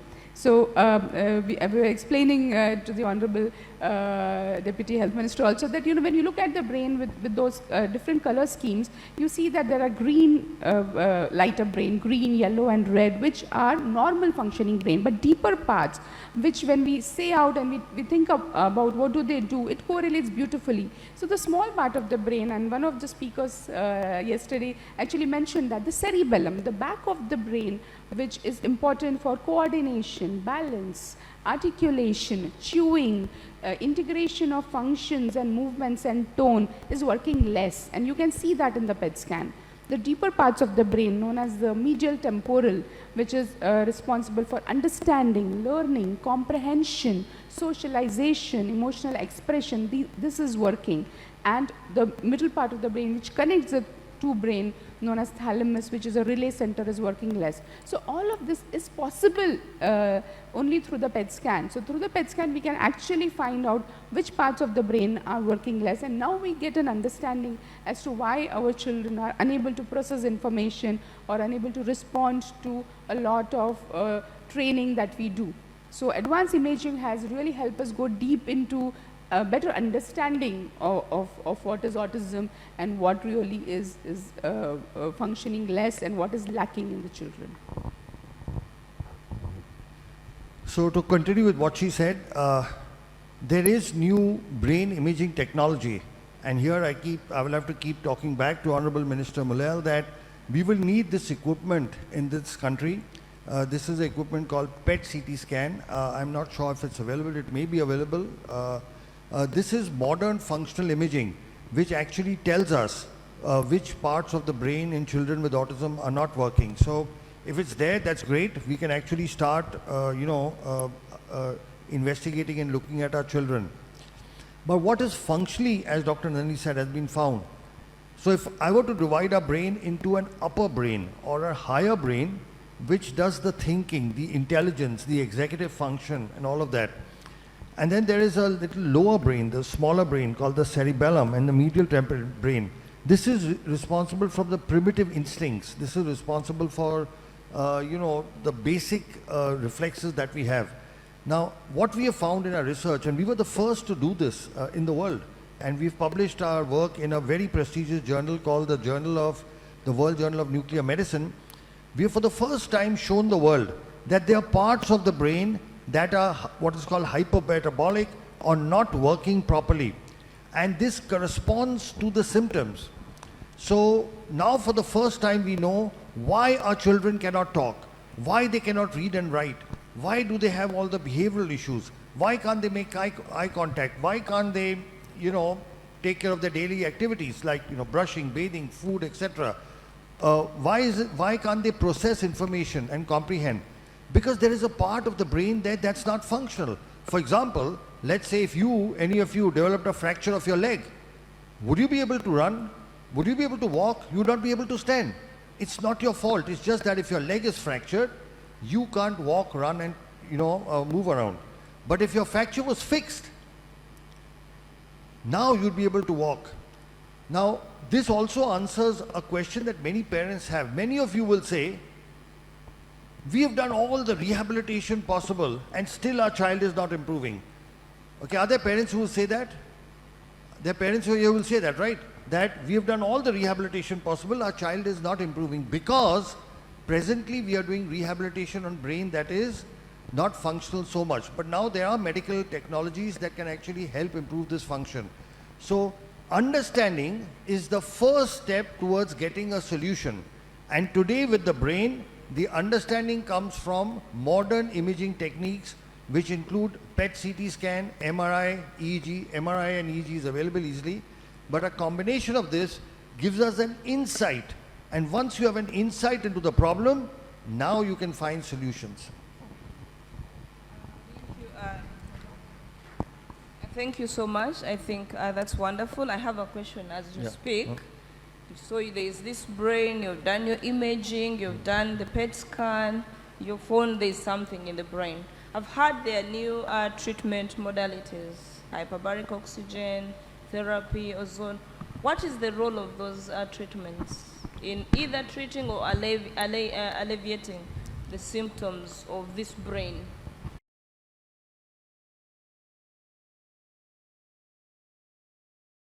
So what brain imaging has shown us is there are parts of the brain of these children which have what is called hypoxic ischemic damage. That means this brain is not receiving enough oxygen. Now, if the brain is not receiving enough oxygen, then obviously one possible solution is to give it oxygen. But just giving normal oxygen does not help. What we have found and what medical science has found is you have to give oxygen under pressure. So right now, we are breathing oxygen at 1 atmospheric pressure, all of us. Okay? And when you breathe oxygen at 1 atmospheric pressure, only the red blood cells in your body carry the oxygen. In our blood, we have got red blood cells, white blood cells, and a liquid called plasma. Right now, all of us are breathing, only our red blood cells can carry oxygen. The liquid of the blood has no oxygen. But when you give oxygen under pressure, like 2 atmospheric pressure, now the oxygen goes into the liquid. Okay, so right now in our body, only our red cells are carrying the oxygen. When you give it under pressure, the entire blood is carrying oxygen. So much more oxygen reaches deeper parts of the brain. It goes to every part which may be possibly hypoxic. So there is this new technology called hyperbaric oxygen therapy. This is available, I'm not sure whether it's available in Dar es Salaam, but I'm sure it's available. It's normally used for wound healing. So far hyperbaric oxygen has been used for wound healing. But what we have found is when we use it for oxygen, when we use it for autism, there are significant improvements, especially when we combine it with many other treatments. So there are a lot of scientific publications that actually show the benefit of this. All this requires is a hyperbaric oxygen machine. It's not very expensive and it is very, very simple to maintain. Most government hospitals, medical colleges do have hyperbaric oxygen. The only thing is they use it for adults. We have evolved a protocol for children, and we have successfully used it in several thousand patients. So we have this unique protocol where children with autism can be helped as well. Thanks. And is there, I'm asking as a parent, I know it's given in a chamber and sophisticated, environment. Is there a provision for a home-based hyperbaric oxygen? Yeah, so you do get home-based. The oxygen therapy we use, they are called heart chambers, where the pressure goes up to 2 atmospheric pressure, double of what we are breathing. You can get home chambers, but there the pressure goes up to 1.3 only. So it is a little better than what we are breathing right now, but not as good as medical hyperbaric. Also, those soft chambers are extremely expensive, and then once your child is finished, you don't have any use for that. But you can give home hyperbaric, but the pressure is much less. It's 1.3, whereas we need between 1.8 to 2. Okay, thank you. Thank you very much.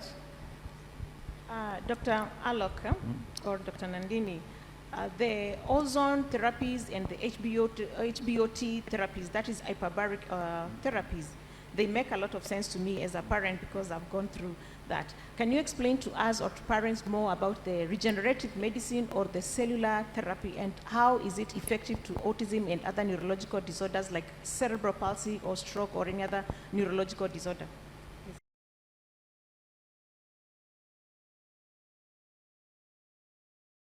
So basically, the human brain is the only organ which on its own does not regenerate. What do I mean? Suppose your skin is cut. A doctor can take a stitch and your skin joins. If your intestines are damaged, you can cut it and stitch it. You can stitch the heart, the kidney. You can fix a bone. But in the brain, you cannot take a stitch. You cannot suture it. So all these years, for the last 150 years of modern medicine, it was believed that the brain is incapable of regeneration. Because till then, we had only 2 kinds of treatments. Either we had medicines like a drug or an injection or tablet, or we had surgery where we went inside, cut, chopped, sutured and closed. There is no medicine and there is no surgery for autism. However, the last 25 years has seen the evolution of a new kind of treatment, which is not a drug, which is not a surgery.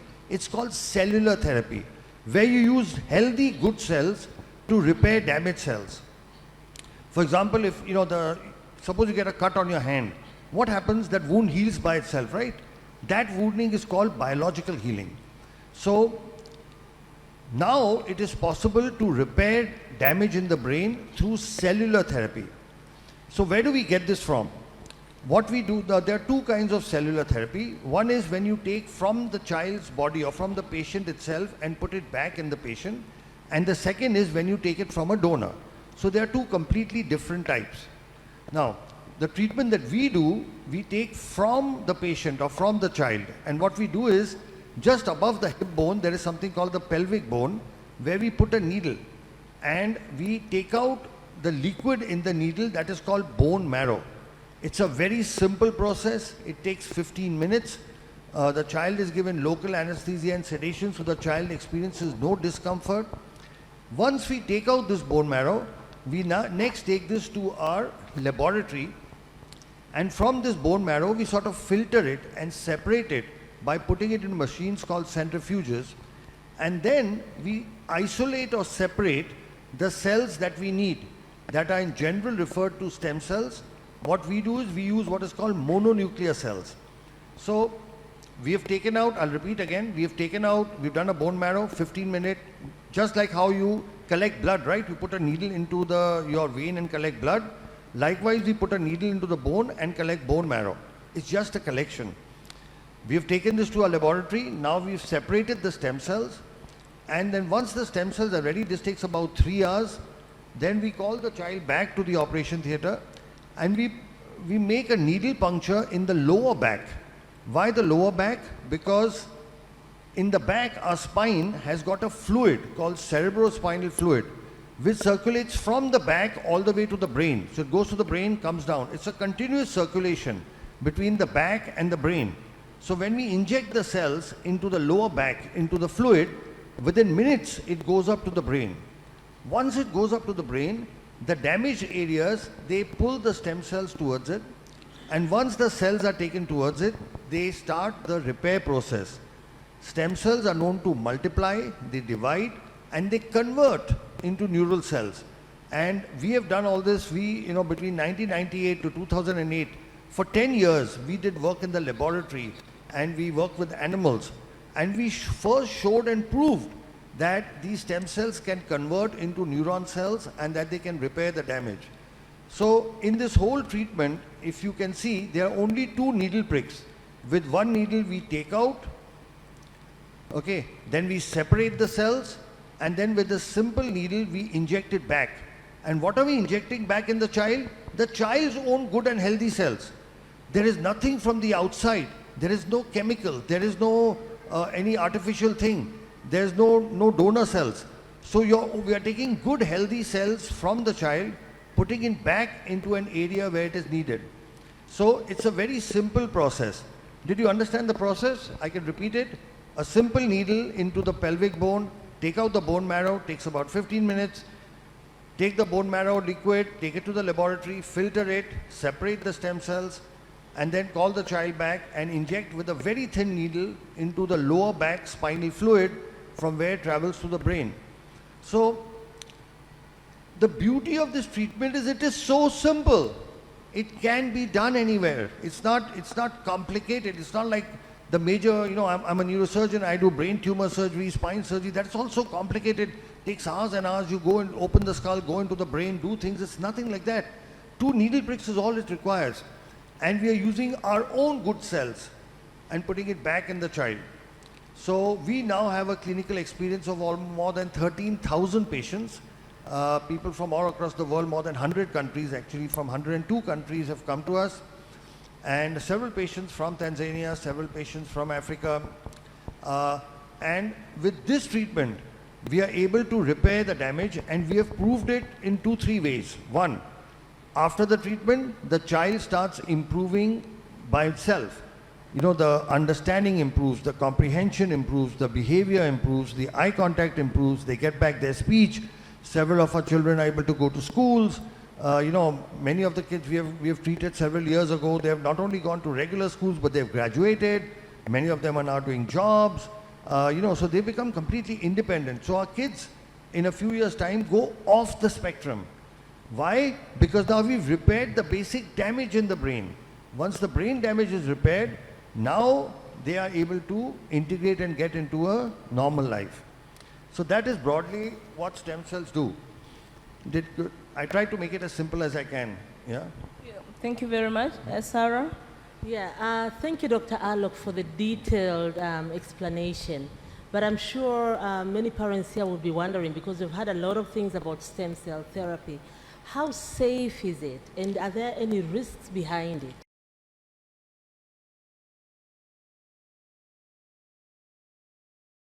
So that's the most wonderful thing about the treatment. It is 100% safe.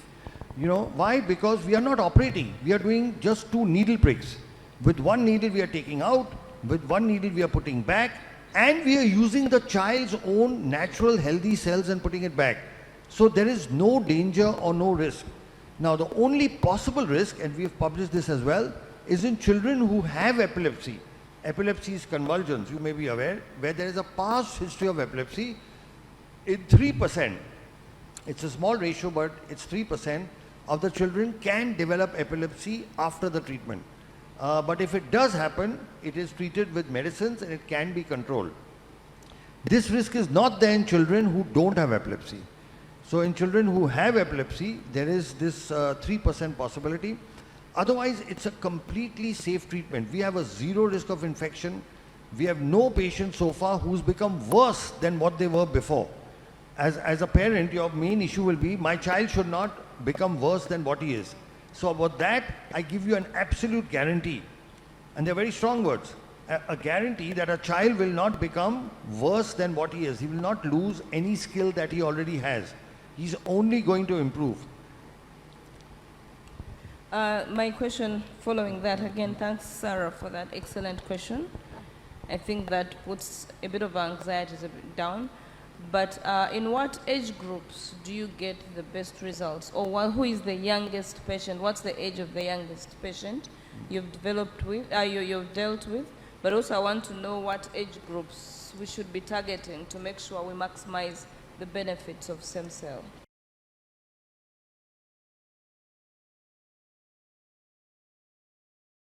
That's a very, very good question. So what our research finds is that when we treat children below 5, they have the best possible results. Now here there's something very interesting, you know, we have a doctor from Kenya, from Nairobi. He's a pediatrician, and what he does is the moment the patients are diagnosed at 2 years, okay, he sends all the patients to us for treatment at 2 years. And we will be able to reverse the autism in all of them because they've come to us very early. What our own research shows is that the earlier you treat, the better it is. Now the thing about autism is you don't make a diagnosis till about 1.5, 2 years. So our youngest child is 18 months. We have several children we've treated at 2 years, 2.5, 3 years. We've also got children older we've treated, between 5, 10. The oldest I've treated is a 38-year-old boy. So now there is a wide range, but like in any other, you take any other disorder, any other, what we don't consider autism a disease, by the way, so I don't want to compare it, but any other disorder, the earlier you treat, the better it is. Okay, if you have diabetes and you start exercising and shift your diet, you can cure it without tablets or insulin. But if you start treating it late, then you need insulin, right? The same thing is true of all diseases. The earlier you treat, the better results you get. And here is the problem. Everybody keeps saying to wait, you know, that wait till this treatment is more established. But the longer you wait, the lesser results you get. And the results of this doctor, this wonderful gentleman doctor from Nairobi, has clearly shown, and he's actually analyzed the data. You send children at 2 years and you can almost completely reverse the autism. Thank you. Let me ask, you're talking about a doctor from Nairobi who sends patients as young as they are 2 years old. Why is it that we go to some clinics or some therapy institutions and we find that stem cell is not recommended?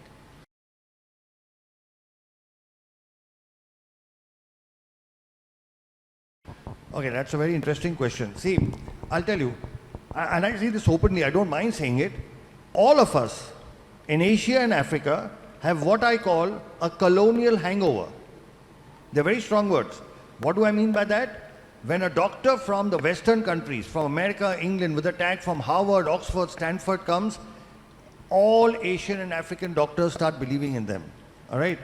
But when work comes from Asia and Africa, we don't believe in our own people.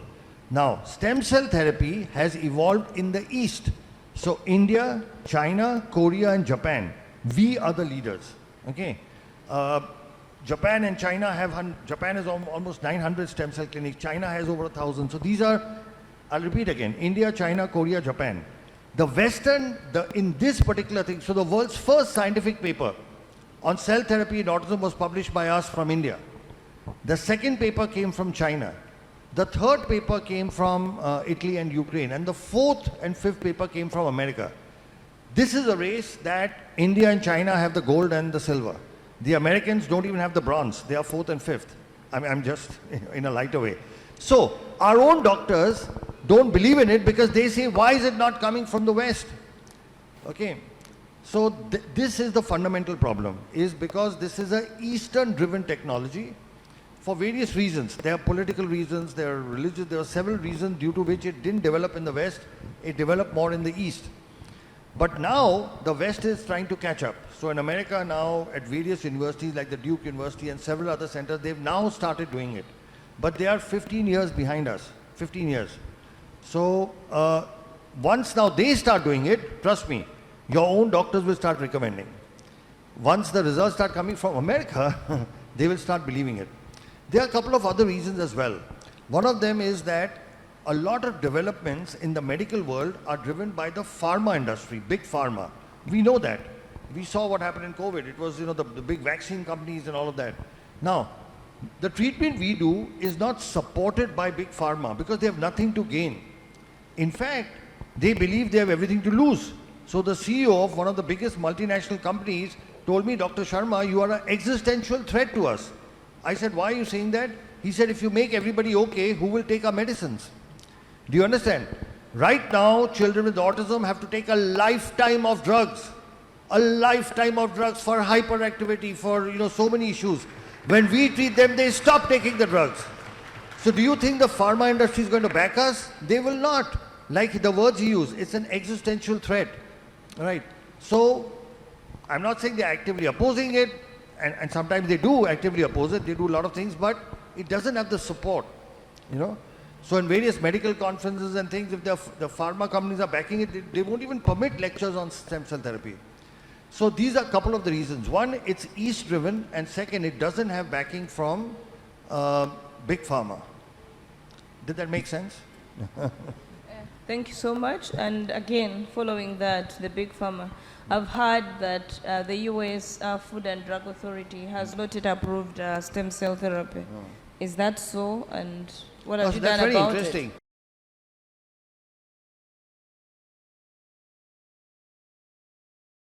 Because like I told you, stem cell therapy has got autologous as well as things which are manufactured by companies and sold as donor. In August of 2022, a district court in the United States passed a beautiful judgment which actually said that when you take from the patient and put it back in the patient, you do not require FDA approval because FDA is Food and Drug Administration, and when you take from a patient, put it in a patient, it's not a food, it's not a drug, it's a procedure. So a federal court in the United States told the FDA that you have no jurisdiction over procedures. So now the whole question, it's not US FDA approved, is an irrelevant question. I'll give you another example. It's like the difference between you take an orange and make homemade orange juice, or you make canned juice, Tropicana or whatever you get here. Okay. Now to sell Tropicana, you need permission, right? You can't go through without. But to make homemade orange juice, you don't need permission. Right? Do you need permission to make homemade orange juice? So when you take from the patient, put it back in the patient, our Indian courts have said that. In 2019, our Indian High Court said that only for stem cell derived products when you're using, you need a license. That's the words were stem cell therapy is permitted. And a recent court judgment, because there are people who oppose this work. Just 1 month ago, they actually specified for autism, and the High Court of Delhi and the Chief Justice gave this judgment, said that this treatment cannot be discontinued, okay, and actually spoke of patient rights. So in India, fortunately, our government has made this distinction very clearly. The equivalent of our FDA has said very clearly, if a company manufactures and sells something to doctors that is a product, it requires a license, like you require a license to sell canned orange juice. Our government says if you're a doctor doing it in the hospital, you do not require to take permission because it's a procedure. Procedures don't have an approval pathway. A product has an approval pathway. They are two separate things, a product and a procedure. So this is something which the Indian courts, the Indian government has said for a long time. Now the American court has also said the same thing. It is here that national leadership makes a big role. For example, our Honorable Prime Minister, Sri Narendra Modi ji, he is a big supporter of stem cell therapy. When he became Prime Minister, in his first address to Parliament, as to what his government will do, they included 5 areas where they will focus on research, and one of them was stem cell therapy. The other was nanotechnology, thorium research, but one of them was stem cell therapy. When he went to Japan, Honorable Prime Minister Sri Narendra Modi took time off and went to the stem cell laboratory of Professor Yamanaka, who won the Nobel Prize for his stem cell work. We are very fortunate and blessed that the Honorable Prime Minister Sri Narendra Modi ji has written a personal introduction for a book that we have authored. There's a book that myself and Dr. Nandri have authored on a disease called muscular dystrophy. And Sri Narendra Modi ji has written an introduction for that book. So what happens is, when you have the national leadership on top supporting something, it gives courage to the doctors to go ahead and practice it. The Honorable Health Minister Mullen was asking what needs to be done before the equipment, okay, before the infrastructure. The government has to make policies and rules, and we'll share with you some of which are there from our country, so that other doctors have become comfortable in doing this. Then there is, of course, need for awareness. Then, of course, there is infrastructure, and then there's training. And like I said, training is something we offer at no cost at all to different. We already do it. We already do it for people from different parts of the world. Another thing, since we mentioned our Prime Minister, Sri Narendra Modi ji, he did something very, very interesting. There was a word for disability in our Indian language that was Viklang, which translated meant disabled, unable to do. It is a negative term. Viklang means you cannot do, somebody who cannot do things. And he officially changed the local word for disability from Viklang to Divyang, which means specially gifted. So officially in India now, you cannot use the word Viklang, which had been used for the last 100 years. You have to say Divyang, which means specially gifted. Now, in this one simple change of words, the Honorable Prime Minister has shifted the focus to what these children can do and not what they can't do. Now, this is so important because this change in mindset, and this comes from the top. When it comes from the top, it percolates down. It gives inspiration and motivation for people to get into the field. It gives inspiration for people to set up rehabilitation centers. It gives motivation to set up special schools. Because the rate at which this autism is increasing, we will have, you know, like it was mentioned in, I think Sarah, you mentioned in your talk, you know, the most accurate figures for autism come from America, from the US CDC, which says that 1 out of 36 children have it. Last year it was 1 out of 44. And before that, it was 1 out of 53 or something. And before that, 1 out of 66. So if you read, and these are not our figures, the US CDC's figures. The graph is going up like this over the last 10 years. By this ratio, next year it will be 1 in 15. And the year after that, it may be 1 in 5. These are the most accurate figures in the world. We are not aware of it. There is a, I don't know what to call it, a pandemic, endemic, what, of children suffering with autism and other neurodevelopmental disorders that will hit us so badly because we do not have the infrastructure for it. And here, governments have a role to play. So again, one more thing, since I keep talking of our Honorable Prime Minister, and this is something I'll share with you, you should please study this bill. He passed a law called Rights of Persons with Disability Act in 2016. It's a wonderful bill. In that he's listed 21 disabilities and has clearly, by law, by an act of parliament, mentioned a whole lot of privileges and rights that parents have. For example, one problem you must have faced is normal schools do not take your children for education. Is that correct? I'm sure all of you have experienced that. You go to a normal school, they say, we will not take this child. By law, our Honorable Prime Minister said, no school can refuse a child with autism.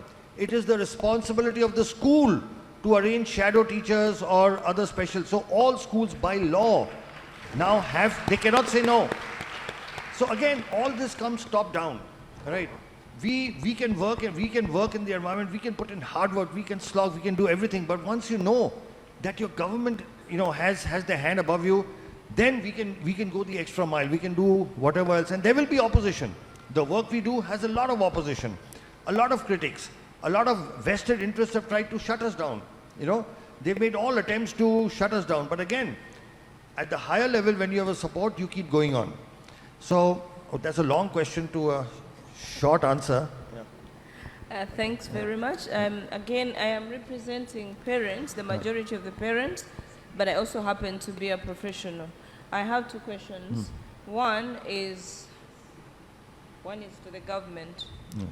I think in East Africa, maybe I would speak for East Africa that I know most, we do not know the magnitude. We do not know how many people are living with autism because we haven't done the researches that document those figures. It's only a few of us that can come out and say we have children living with autism, but we do not know how many out there they are. We'll advocate as parents, we'll come to you and knock at your doors. We need to carry out this research to know, because like they said, it's a pandemic, but we don't even know what we are talking about. We need funds, we need a budget aside to get into the nitty-gritties and know how many children we are planning for that are living with autism. That's not a question, it's a plea to the government. My question is, as a mother with a child on the spectrum, I take my child for treatment and the child is, given whatever they are given. But as a mother, I think I'm more autistic than my child. I have the worries because I understand what autism is. And I worry about the future of this child. Do you have anything for us as parents to also manage those symptoms that we display of anxiety, of depression, of hyperactivity. Because when you go to a hospital, I can tell you some of the parents will slap the doctors because they are frustrated and angry. Do you have anything for us or any advice for us as parents? That's one question. I'm happy you're clapping for me because it's been a journey. You actually, even when you go to church and your child is discriminated, you're angry and frustrated and rude. Then the other is, what is my role in all this you're talking about as a parent in the management of this autistic child?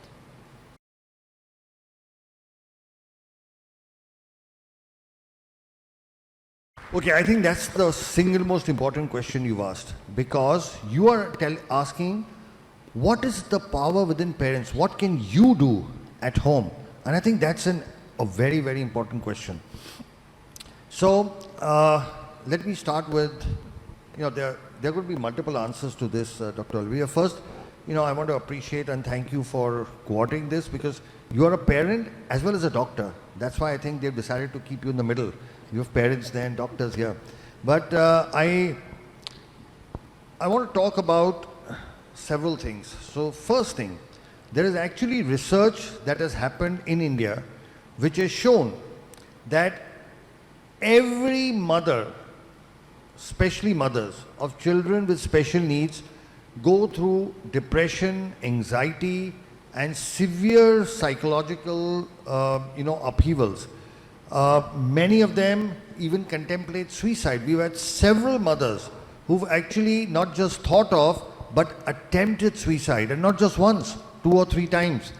And whereas for others, they may not understand, I think as mothers, you will understand why a mother would want to commit suicide, because it's just so difficult to handle. Now, the thing about autism is it's called the silent disability because you can't see it. The children look normal. Right, they look normal, and so, but looking after them day to day takes a lot of spiritual, emotional, physical courage and efforts. Right from morning, from getting them up to getting their basic toilet and clothing, to feeding them, to taking them to rehabilitation centers, everything is such a challenge. It's not like, you can just walk across. It's like you're walking across with a haversack and 2 heavy bags. Everything is a challenge. Everything is difficult. Every single step. And I very often say, as mothers of kids with special needs, you put more emotional and spiritual energy in one day than maybe most of us don't put in a whole year, just to see one day through. So yes, it takes a lot of energy, devotion and concentration. But one of the reasons for that, and I'll tell you the reason for that, is all of you, when you've gone to your therapists and doctors, they've told you that nothing can be done for your child. Haven't you been told that? All the doctors said nothing, you have to live with this. And what can be more depressing, what can create more anxiety or more depression or more fear and anger than being told, here's this lovely, cute, beautiful child you have. The whole world has advanced so much in science and technology, we are sending rockets to the moon and Mars, then why can't my child be helped? Okay, so that is at the bottom of your frustration, anger, hurt and pain. And here I am to give you good news that that's no longer true. Okay, today we have medical science, medical technology that can actually reverse autism. We've treated several thousand children of that. Our work is published in scientific papers. So today there is technology available. It's not available in Africa, but it is available outside, and I'm sure soon with the support of the Honorable Minister and other senior people, this should be available here as well. So earlier, if you were in a dark tunnel with no light at the end, now there is light at the end of the tunnel. And once there is light at the end of the tunnel, a lot of your anxiety and depression goes away, because now there is something you can work towards. So that's the first good news that we have to spread. The news that autism cannot be treated is a 50-year-old, 75-year-old myth, which is no longer true, because we have shown, we have proven through having treated thousands of patients and our scientific publications that this is no longer true. Now, a few things I must tell you from what we have learned from, by the way, we learn much more from parents than we read from any book. So we've been doing this work for the last 15 years. We have several children who are off the spectrum. And this is what we have learned is required from parents. First thing, an unconditional acceptance of your child the way the child is. Okay, what happens is we ourselves start thinking that a child is less than, that there is a child is not adequate, there's a problem. See, suppose your child had appendicitis, or he had a stone, or he had some lung problem, or even if he had a heart problem, would you think your child is less than? No. You would think you have a normal child who has a medical problem. Yes or no? Let's say your child had a hole in the heart. You don't think there is a problem with your child.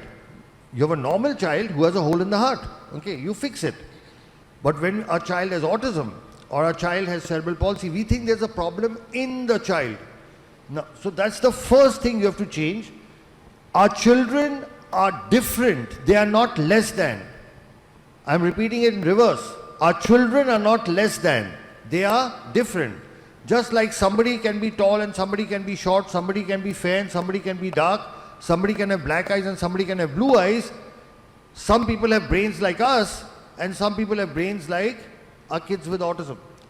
That is the only problem, and that is something which can be fixed. So the first thing we have learned is we have to accept our children the way they are. In no way be embarrassed or ashamed or look at them as less than. Be proud of what our children are accomplishing despite their limitations. Step one. Step two, what we have learned is the importance of family. Nobody talks about that. All right? What we have found is when the family works together as a solid unit, the children tend to do much better. Very often what we find is the entire burden comes onto the mothers. And here I'd like to address the fathers in the audience, if there are any fathers, that the father has a very important role to play. See, majority of kids with autism are boys. There's a 4:1 ratio. And as I'll address all the fathers. When we were small, who did we look up to? We looked up to our fathers for behavior, right? The mother was for love, affection, food and all that. We always looked up to our fathers. Kids with special needs also look up to their fathers. But unfortunately, fathers have to make a living, they have to work, they are outside and they are not able to spend enough time. What we have found is that when fathers spend time with autism boys, the kids recover much more and much faster. We've actually found that what it takes an autism father 1 hour to teach, it takes the mother 4 hours to teach the same thing. Not because the mother is not a good teacher, because the children learn faster from their father. So we have found that family is the single most important thing, and that kids whose families are supportive, when they work as a team, who wins a cricket match or a football match or a hockey match? The better team. And the family is also a team. And when the family works in sync, with the mother doing some things, the father doing some things, the other brothers and sisters doing others, grandparents have a very important role to play. In fact, we find that children who live with their grandparents tend to do a little better, because grandparents have also a big influence. Our Honorable former Prime Minister, grandparents have a very important, we've actually found this, that kids who stay in joint families with their grandparents tend to do overall better, because a grandfather's love and a grandmother's love and the teaching is different from, I'm not saying it's better or worse, it's just different. So family as a unit is extremely important, So I spoke of unconditional acceptance, then I spoke of family working as a unit with fathers needing to give time. We do everything else. You supply your child with all the money and all the facilities, and you pay for everything. But what your child needs is your time. If you can just keep 2 or 3 hours aside every day for your child will do very, very well. Then what we have found is, from a medical point of view, if you take a combination of our cell therapy, hyperbaric oxygen, and rehabilitation, we find that this helps in getting the children to a normal life much faster. Now, what is the role of all of this? The brain is like a computer. A computer's got hardware and a computer's got software. Cell therapy fixes the hardware only. Software comes from rehabilitation and software comes from the family, because that is what trains the brain. So a combination of cell therapy and oxygen therapy, which fixes the hardware, of rehabilitation and a good environment at home that fixes the software, and our children will be able to recover. So this is the next thing, the medical treatment. Then, apart from this, there is something very special we found. We found that almost all these children have some special ability or the other, okay? But it was not seen till you did cell therapy, because now the brain was partially damaged, and so you could not see what is special. What we have found is, once we repair the damage in the brain with our cell therapy, now you can start seeing the special abilities. And we have kids who've done, we have kids who are brilliant in numbers. There are kids who are, running at the age of 11, running chemical factories. We've got, if I tell you some of the things, you'll not even believe them. We have a child who can actually read your mind after. A child who, after STEM therapy, has improved to the point that if you think of a number, the child can actually tell you what. And they are amazing ability. They're called savants. There are kids who tell you tell them any date in the future. Any date, you say 23rd July 2030, and they will tell you in an instant what day it is. It's Wednesday. And I don't know if you know, but Elon Musk, the world's richest man today, had autism. You can Google him. He talks about his autism. But this man changed the world. Albert Einstein had autism. Okay? But this man, and he could not read, he could not speak or read or write for very late in life. And then this man changed the world. Several of our tech geniuses, they don't have autism, but they've had difficulty in studying, learning, Bill Gates, Steve Jobs, they never graduated from college, all right? But these are people who changed the world. Leonardo da Vinci is believed to have had autism. So these are exceptionally gifted people. So the one thing that you have to do, see, you are talking about bringing your children to normal. I'm saying once you get, they do exceptional things. They do the most brilliant things. And that is proven by already. Look at Elon Musk. He talks about his autism. He doesn't hide it. He says he had this, but he changed the world. So we have to change our thinking. Instead of looking at what they can't do, we have to look at what is special about them. Like what our Honorable Prime Minister said by changing the name. He said, don't look at what they can't do. Look at what is the special gift in them. So with this combination of things, like I said, unconditional acceptance, the family working as a unit, the medically, a combination of cell therapy, hyperbaric, along with rehabilitation. And rehabilitation, like Dr. Nandini said, needs to be comprehensive. You need to be able to do all the rehab. You can't just do one. People think they go to just one specialty and my child will be okay. No. You need all the specialities together, comprehensive rehab, and then our children will be able to come out. So I hope that answered your question. Yes, so maybe, wow, this is like a ray of new hope. Yeah. I'm sure all the parents here, some of them who might have lost hope, but with everything that you've explained, it's actually truly inspirational. So my question is, you have spoken about stem cell therapy, and I'm sure in the minds of many parents, they are wondering, wow, it's expensive going to India. Before even you think about how much the operation cost, you think about even the air ticket and the flight and accommodation and everything. So is there any plan to bring this in Africa?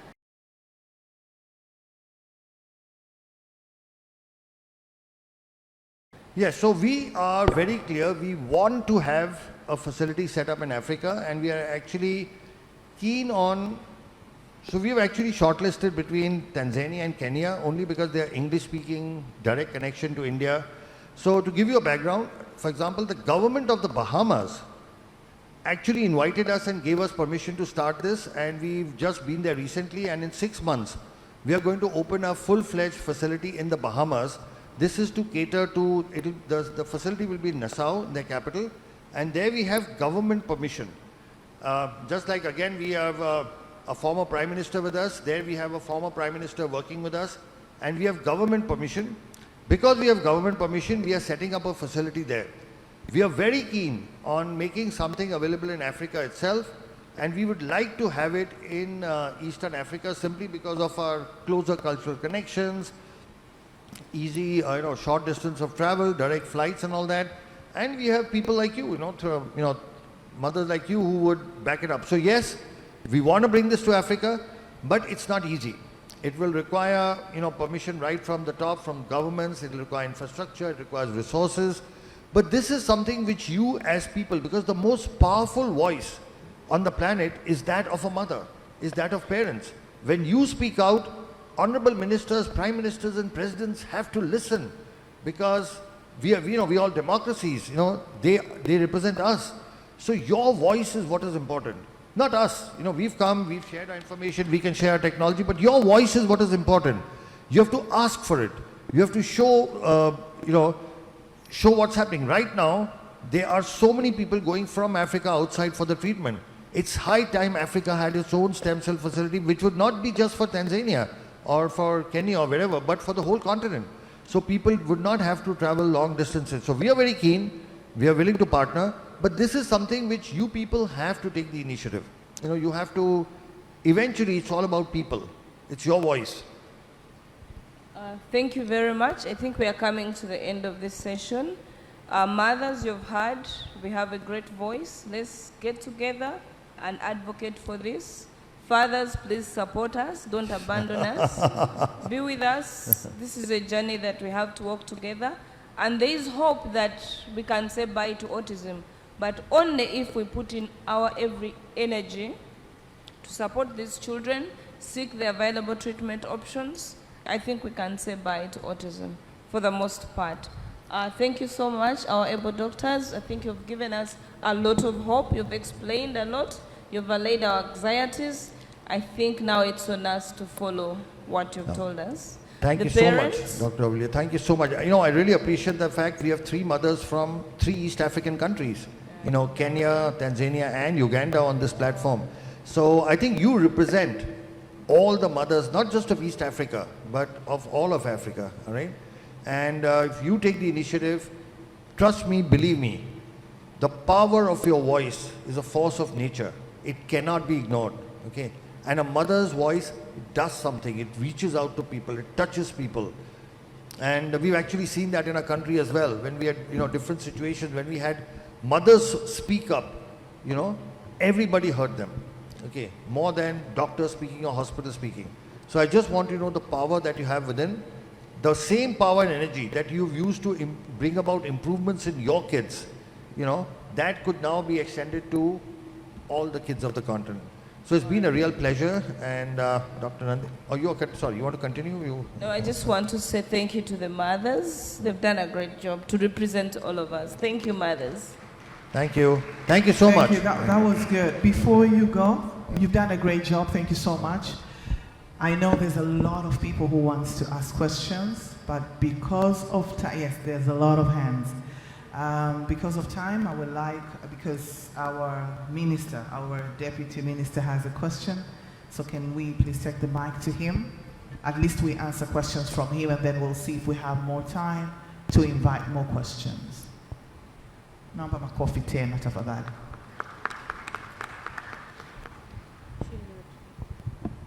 Karibu sana mheshimiwa. I don't think it is a question, it's just good news perhaps. He said, I know Professor, he said about the PET-CT scan, if we have in the country. Yes, we have. It is in Ocean Road, okay, our Cancer Institute. So actually last month they completed it to connect it so that it can start function. We expect this month it's starting to work. Very good.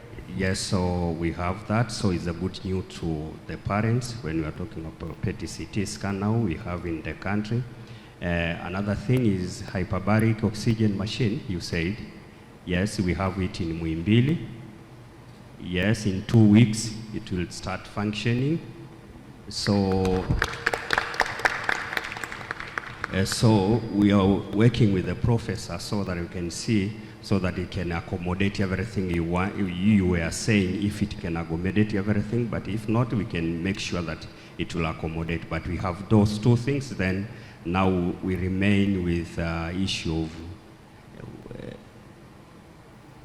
yes, we are doing bone marrow transplant. Yeah. Please, perhaps the professor can explain a bit. Thank you, Honorable. So just to add, to increase the insight, we are also doing bone marrow transplantation. Okay, very good. In one center, we are doing autologous bone marrow transplantation. Okay. In another center, we are doing allogenic bone marrow transplantation for children with sickle cell. So I think that also opens the potential for doing stem cell transplant. Absolutely. Yeah. So all the technology is there. We just need to put it together now. You know? That's great, Yes. wonderful news. Yeah. Yes, that's what I'm trying. I just have to say that so that the parents can hear that. Yeah. You talked of many technology, then we can see how is our capacity by now, then we can move from there going forward. But something is going on. Thank you. Thank you so much.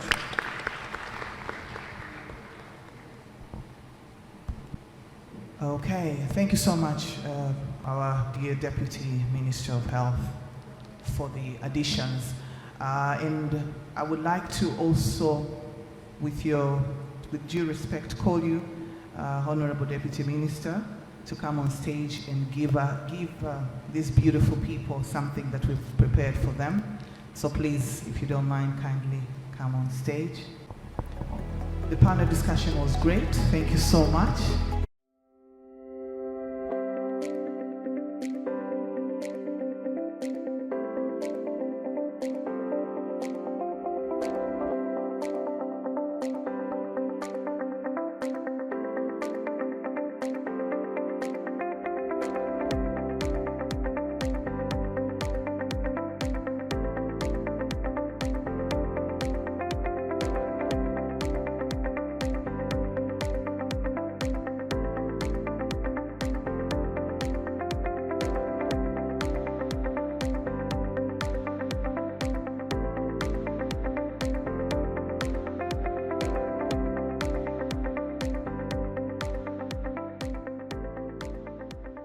My name is Geoffrey Ekongot. I'm the chairman of Autism Society Uganda. It's an honor to be here and to play this role on the International Day of the World Disability Day. I now take the honors to welcome Tom Land.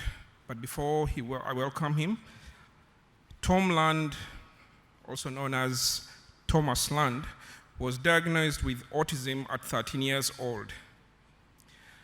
Since accepting his diagnosis, Thomas has been recognized as an author, speaker, and emerging leader in the autism community. Tom Land is the world's first Toastmasters accredited speaker with autism.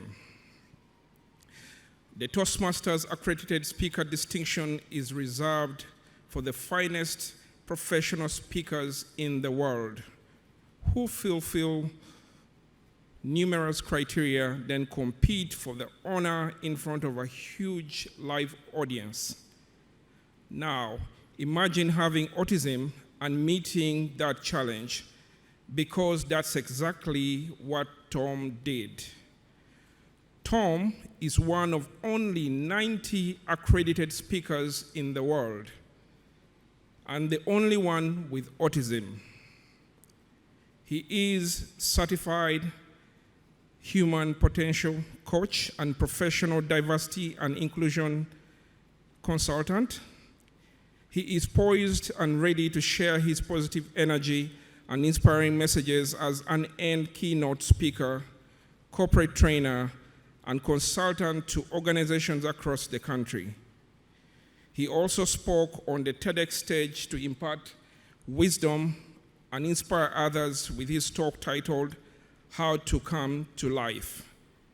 He is the author of the award-winning bestseller, Come to Life, Your Guide to Self-Discovery, and recently published his second book, My Glass is Full, Stories of Putting Mental Health First. He recently set a Guinness World Record as the world's oldest person with autism to finish a full Ironman triathlon. I once again welcome Tom Land to present his topic, Come to Life, Preparing for the Transition and Your Future. Mr. Tom Land, you're welcome on stage.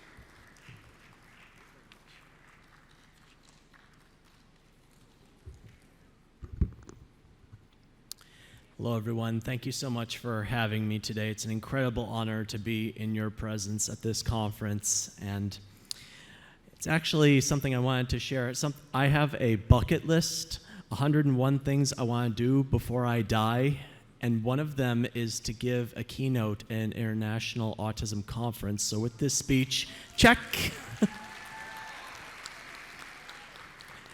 This is also my first time in Africa, and I've now visited every continent in the world except Antarctica, so if anybody knows how to get down there, see me after the speech. I want to break the ice with a quick question. Tanzania or Tanzania? Applause if it's Tanzania. Applaud if it's Tanzania. You know, I've heard both pronunciations, but I've always wondered, is there a right or is there not? But even though we have different opinions or perspectives or pronunciations, it's all talking about the same thing. And I want to keep that in mind as I go through this presentation with you today. And may it unite us in our work. Next slide, please. So you heard a little bit about my accomplishments, and interestingly enough, when I was younger, I didn't talk for about 6 months. But by the time I started talking again, I could read, I could write, I could spell. I was like a sponge full of water, just ready to be run out. And I was ready to get a whole lot done with my life. And I've gone through a number of trials and tribulations and triumphs. But each of these accomplishments that I have has a deeper, bigger meaning to them. And I'll be sharing what those are about. And you may notice at the bottom there that you heard about my Ironman record. 6 weeks ago, I broke my own record. I did another full Ironman, so I'm a year older, and I'll be put in the Guinness Book of World Records again. And for those of you that don't know what an Ironman is, I know my metric system, 3.8 kilometers of swimming, 180 kilometers of biking, and 42.2 kilometers of running back to back to back in under 17 hours. No easy task, particularly for someone who is subject to sensory overload and stomach matters. I had to manage all of those elements, and I just kept on going, and I crossed that finish line. Next slide, please. Now, for professional keynotes, I know some of you may require objectives, so I want to list them here. And I hope you'll see that what I speak about today can apply to just about anyone, particularly as they prepare for what life is. If you go to the next slide, please. I have a meaning of life that I'd like to share with you today, because there have been several individuals with meanings of life, Monty Python, if you follow that particular comedy series, religious leaders, philosophers. But I find that life is not really a word, but an acronym. One of my many talents is to take words and form them into an acronym, a better way to categorize and memorize information. So I'm sharing my meaning of life with you today. And think of these categories as they pertain to your young person or young people on the autism spectrum or what have you. We have love and relationships, starting with the love for yourself and your relationships with others. We have independent living, and that's not necessarily limited to being on your own or moving away from home, but about making decisions about your life, being in charge of your life so that you take it to where you want it to go. Then there's the F, which stands for further education, not limited to college or a university or a degree or diploma, but keeping an open mind, having awareness of what trends are going on in the world, and also being mindful to what other people have to say. So you have the most information you have to make an informed decision. And finally, the E stands for employment, because particularly when it comes to autism, there are more unemployed or underemployed individuals on the autism spectrum than any other class of disorder. And I think that is something we definitely need to work on putting a dent in, because our young people deserve to find something that they do well and can contribute to society, and if all goes well, make them earn their own money. Next slide, please. Telling you a little bit about my dream. Right around the time I got diagnosed, I knew that I loved Star Wars and I was good with numbers, and I told my parents, I'm going to be George Lucas's accountant. And I set that into motion. After I told them, my parents about though, they could have said, Tom, that is a pipe dream. You really think you can be George Lucas's accountant? But they didn't kill my dreams. They instead gave me a reality check. You want to be George Lucas's accountant? You have to go to college, you have to pass difficult tests, you have to find work in the entertainment field. He's not going to hire someone right out of high school.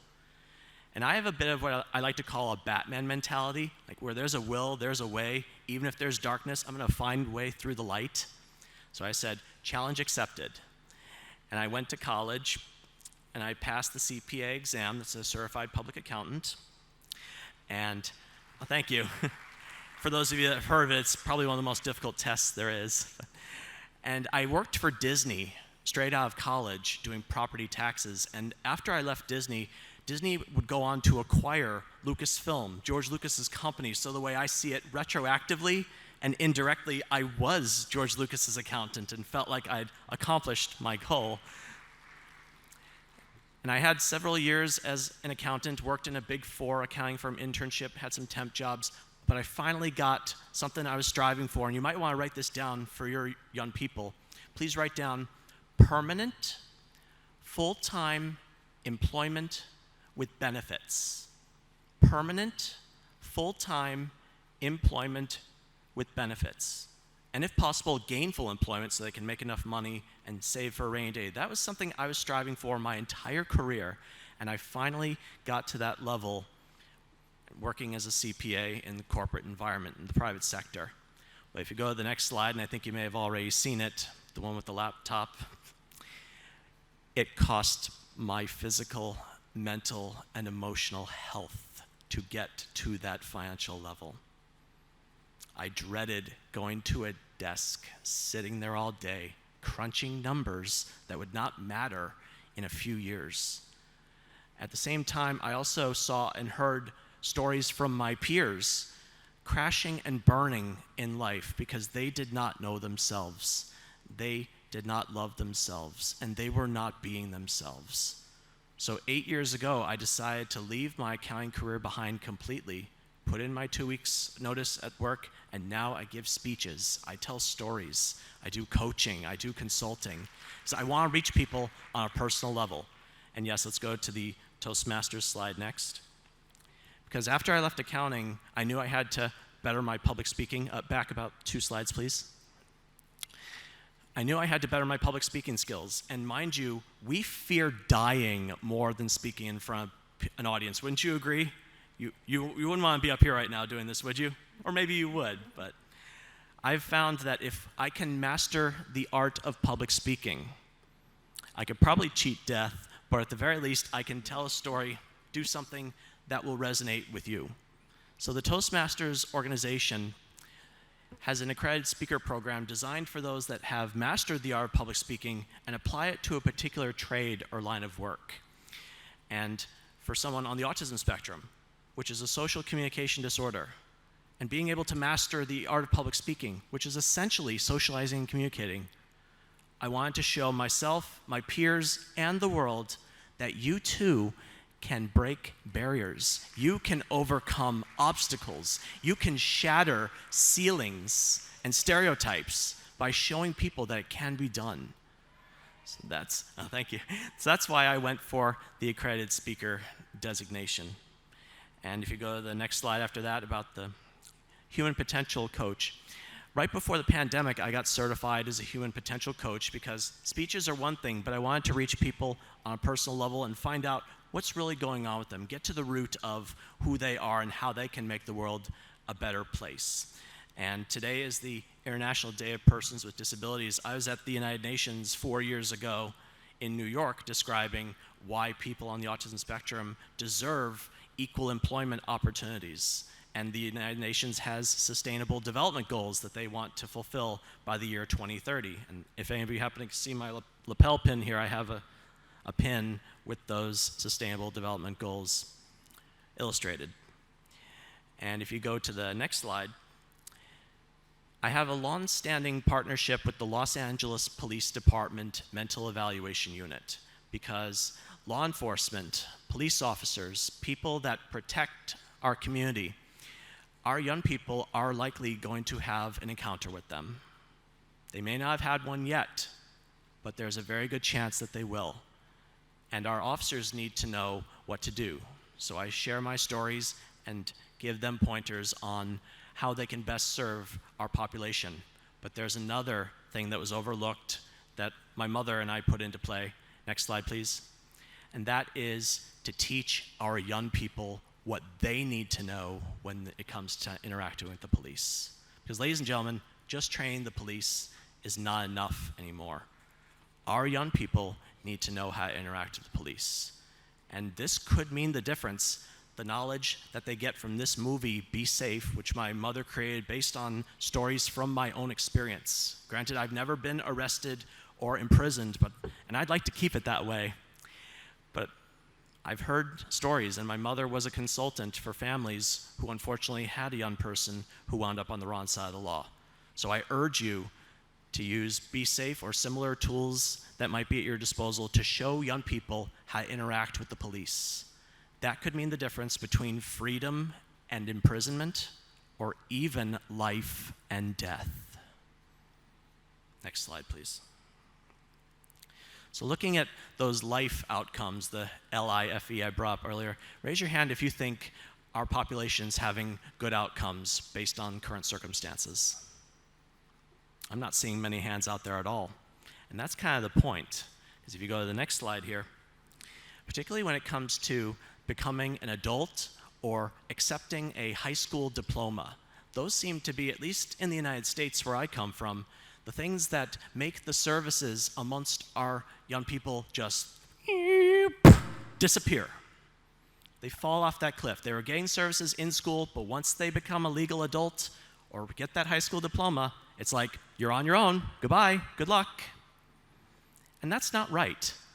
Because if anything, autism does not disappear when you turn 18 or get a high school diploma. If anything, adults need more services than most. They need that support. It is a lifelong condition. And we can do better to support our adults as they grow up and walk through life, figure out who they are, what they want to do, and how they can make the world a better place. Next slide, please. So how do we empower individuals with autism and improve those outcomes when it comes to life? And that brings us to the next slide, which is a book that I wrote called Come to Life. After I left accounting, my mother and I put our heads together and decided to write a book sharing my secrets to success. Because a lot of times people are lost when it comes to what's out there for them, or when they turn 18, it's like, now what? And when I started college, I had a huge realization that there were so many choices that had been made for me, like my classes were decided for me. I was now at the point where I had to be the one to make decisions. Ladies and gentlemen, life doesn't come to you. It's up to you to come to life. And that's why I named the book Come to Life. I think too many of our young people are sitting back at home waiting for some kind of miracle to just drop into their lap. You have to be the one to go out there and find what you're looking for. Pursue the success and the life that you crave. Nowadays, those go-getters are being the ones that go out there and make things happen. They are the ones that are taking charge and being the change they want to see in their lives, as Gandhi would say. So I explained to my peers in the chapters of Come to Life, which I'll be going over with you today, how they can be their best selves. Next slide, please. Beginning with chapter 1, driving your life forward. Now, mind you, you do not have to know how to drive or operate a vehicle to drive your life forward. Wouldn't you agree? But as far as where you are in the car of life, if you will, you could be in the driver's seat, you know where you're going, you can get yourself there. Or maybe you're in the passenger side, you have an idea of where you want to go, you're telling someone else to help you get there. Or maybe you're in the back seat of the car. You don't know where you're going, you may not even care where you're going, you're just along for the ride. Raise your hand if you think your young person's in the back seat right now. Okay, we've got a few people, but really what Come to Life is all about is about getting our young people out of the back seat and at least into the front so they have some say in where their life is going. That is the foundation for success. Next slide, please. Now, one of the first questions my mother asked me as we were getting this book together, she asked me, if you could tell your peers one thing, what your secrets to success are, what would it be?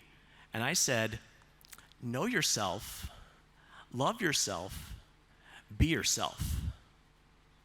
That's a mantra. Yes, thank you. That's a mantra that I created and I live by to this day. And we have a term in our family called video talk. When I say something I heard in a movie or a TV show, and my mom asked me, was that video talk? Did you hear that from somewhere else?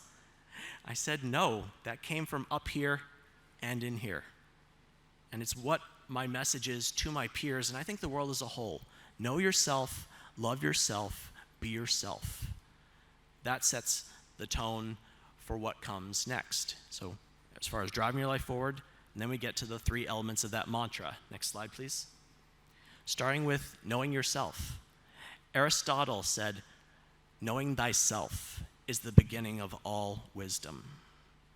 And this is particularly true when it comes to a diagnosis or a condition you may have. Raise your hand if you have not told your young person about their diagnosis. Really? All of you have told your young person that they have autism and they understand it completely? That's pretty impressive. But in some cultures, they do not tell their child about their diagnosis. There could be many reasons for that. Parents might be in denial. They think it'll crush the kid's spirit or self-esteem.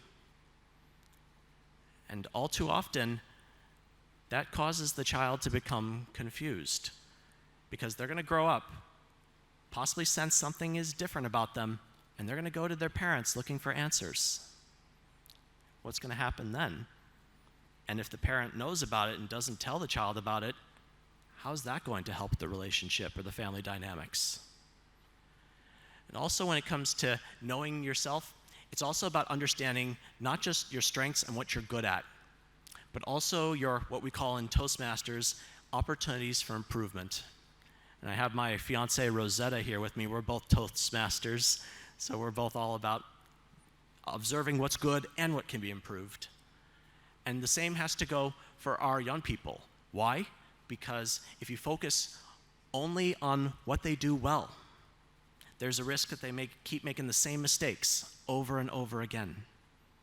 On the flip side, if you only focus on where they fall short, they may never find out where they can truly thrive, what they are really good at, and what they do better than anyone else on the planet.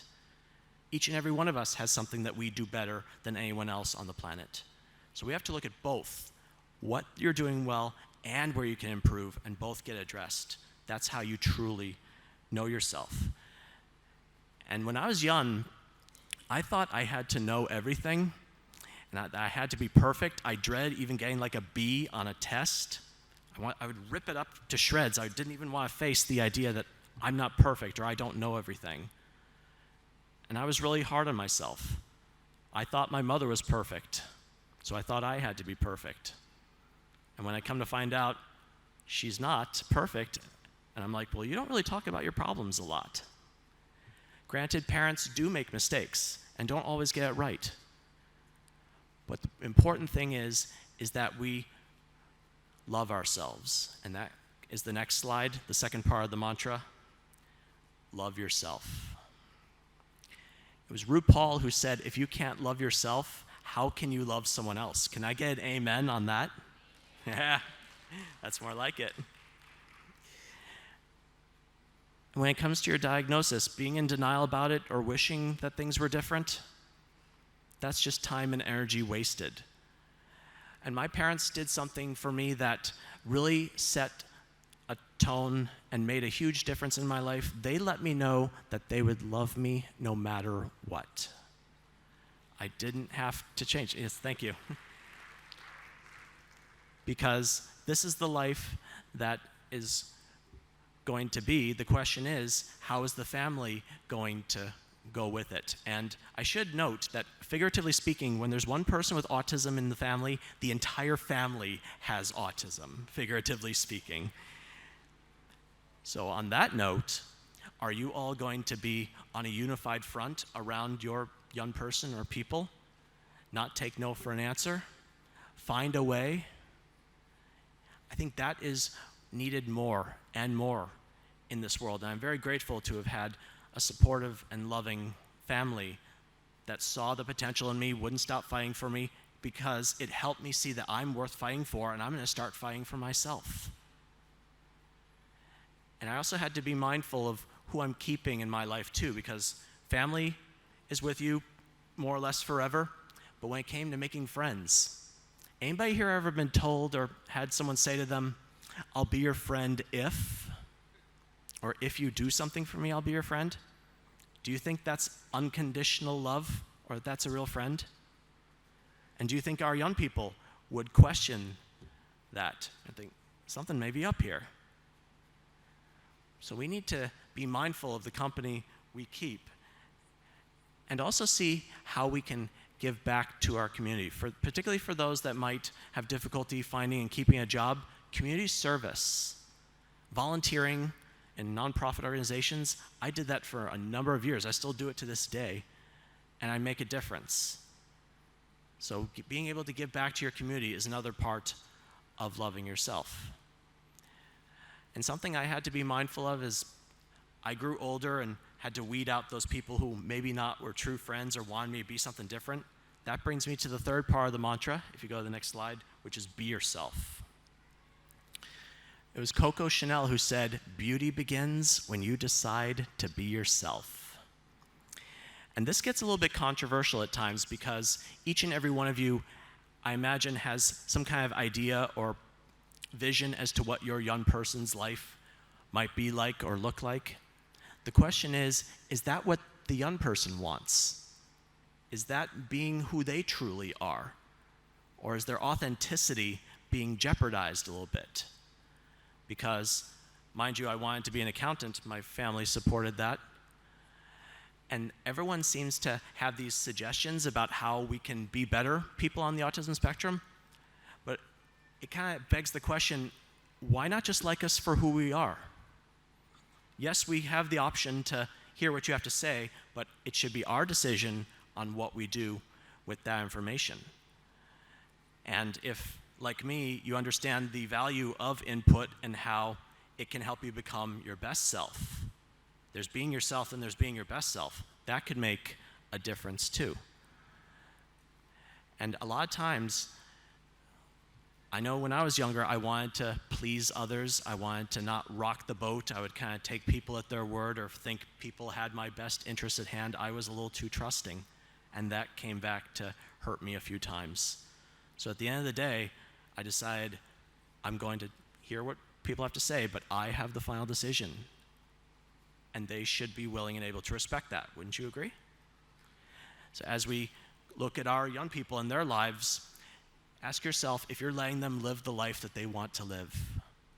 And if they don't know what that is, what kind of life they want to live, maybe they need more guidance on what that is and what kind of options are available to them. Which brings us to the next chapter in Come to Life. Next slide. Finding your niche, or niche, depending on your pronunciation preference. Because a niche is a little hole in the wall where a piece of art or statue fits right in. And each of our young people deserve to find a place where they fit in, where they do well, where they can shine, and their talents can be put to good use. Unfortunately, not everyone seems to have all the opportunities to go out there and find out what that niche is. Whether they're staying at home, could be by choice or not. And even in today's virtual world, sometimes going into a virtual chat room or where the action is, that's part of finding your niche. And also understanding that as we grow older, our niches, where we fit in, change over time as well. And speaking of change, it's happening all around us. Like, I'm not the same person I was 5 years ago, 5 months ago, or even 5 minutes ago. So the change is happening all around us, and I think there's a lot of resistance to it, or like you want to fight the elements and not want things to change, everything to be constant, predictable, and unchangeable. But ladies and gentlemen, What if I told you the only constant, predictable, unchangeable part of our lives is change? That is what's going to be happening whether you choose to accept it or not. So with that being said, finding a way to let change or make change work in your favor, find ways to adapt, change, evolve, grow, and see where that can take you. Let's go to the next slide, chapter 6. Find your voice. Find your voice, and more importantly, use your voice. Wouldn't you agree? You could find your voice, but if you're not using it, not doing its purpose, right?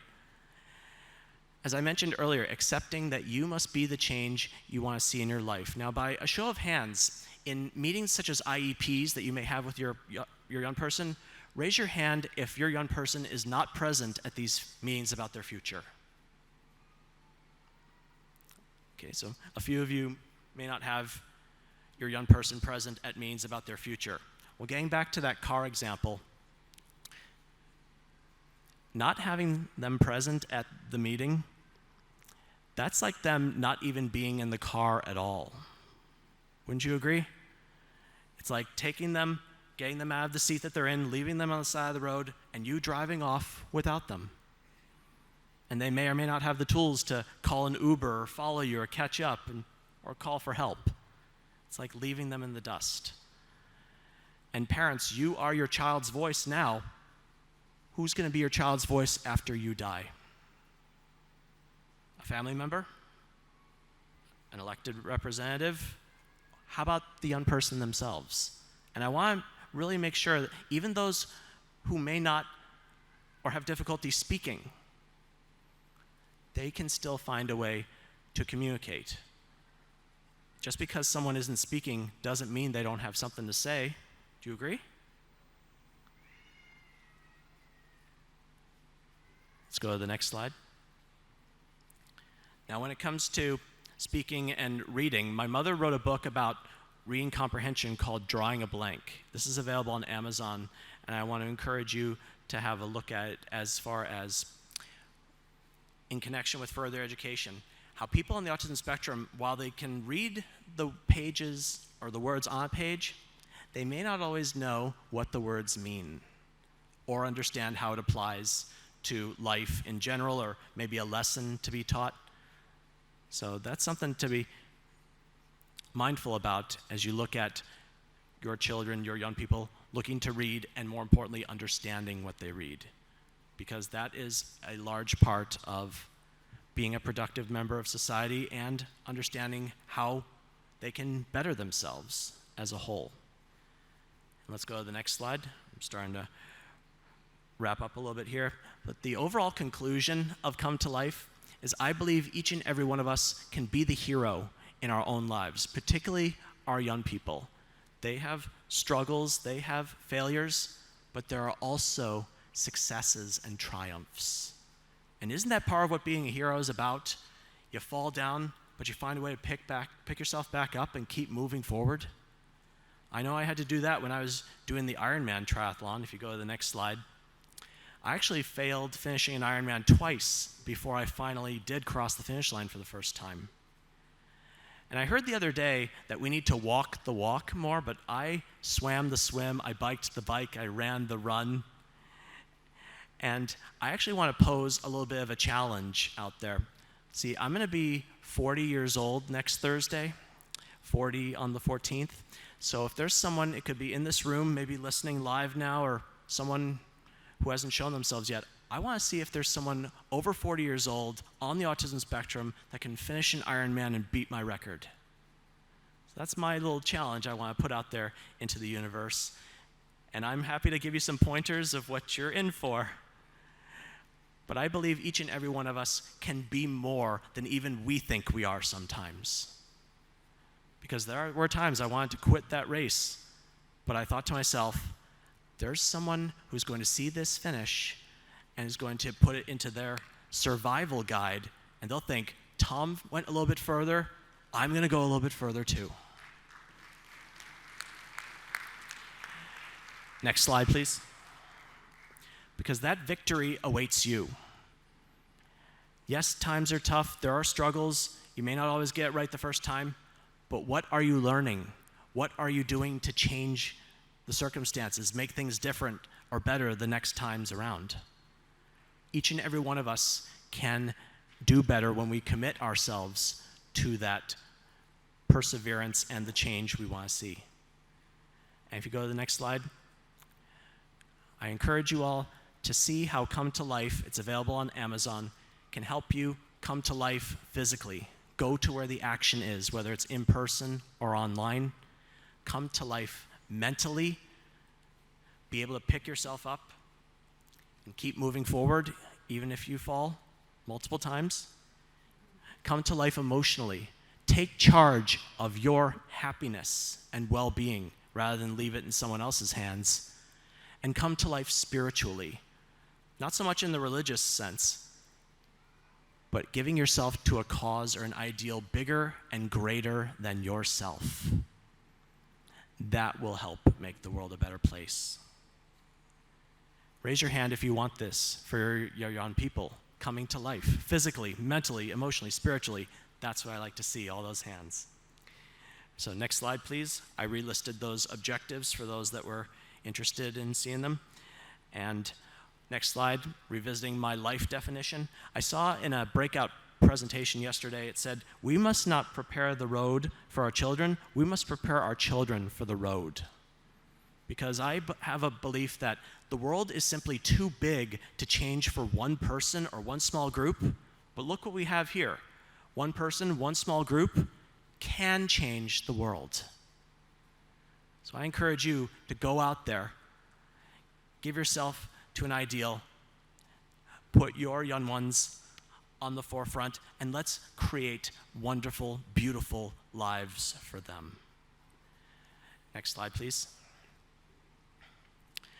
So if you like what you saw and heard today, I am available for these engagements, and I'm pleased to report that a copy of Come to Life and My Glass is Full, my current books, went to our honored panelists while the photos are being taken. So I'm hopeful that those seeds will be planted on fertile soil so that that manual, if you will, that prequel to transition, that's what I like to call Come to Life, a prequel to transition to put our young people on the path to the best life for them. And my fiance and I are actually writing another book. Oh, go back one slide. My fiance and I are writing a book called They Said We Couldn't, So We Did. Making relationships work when the odds are against you. Because I do believe we have a story to tell. Our struggles, our successes are going to help see that people on the autism spectrum can and do get married and have relationships that last a lifetime. Raise your hand if you want that for your young person. All right. All right, and that brings me to the end of my presentation with the last slide here. Time and protocol permitting, I believe we have time for questions, if anybody has some. Thank you for your attention.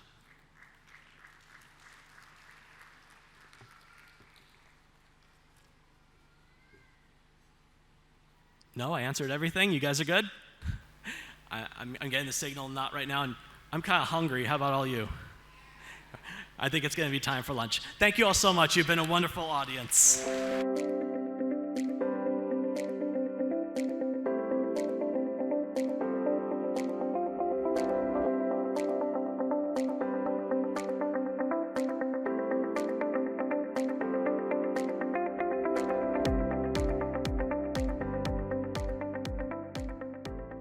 Thank you so much for watching the plenary session of ICANN Tanzania 2023 presented by Autism Connect. So to give you a brief about Autism Connect is an association of parents and professionals formed to disseminate scientifically validated information about therapies and treatments for autism.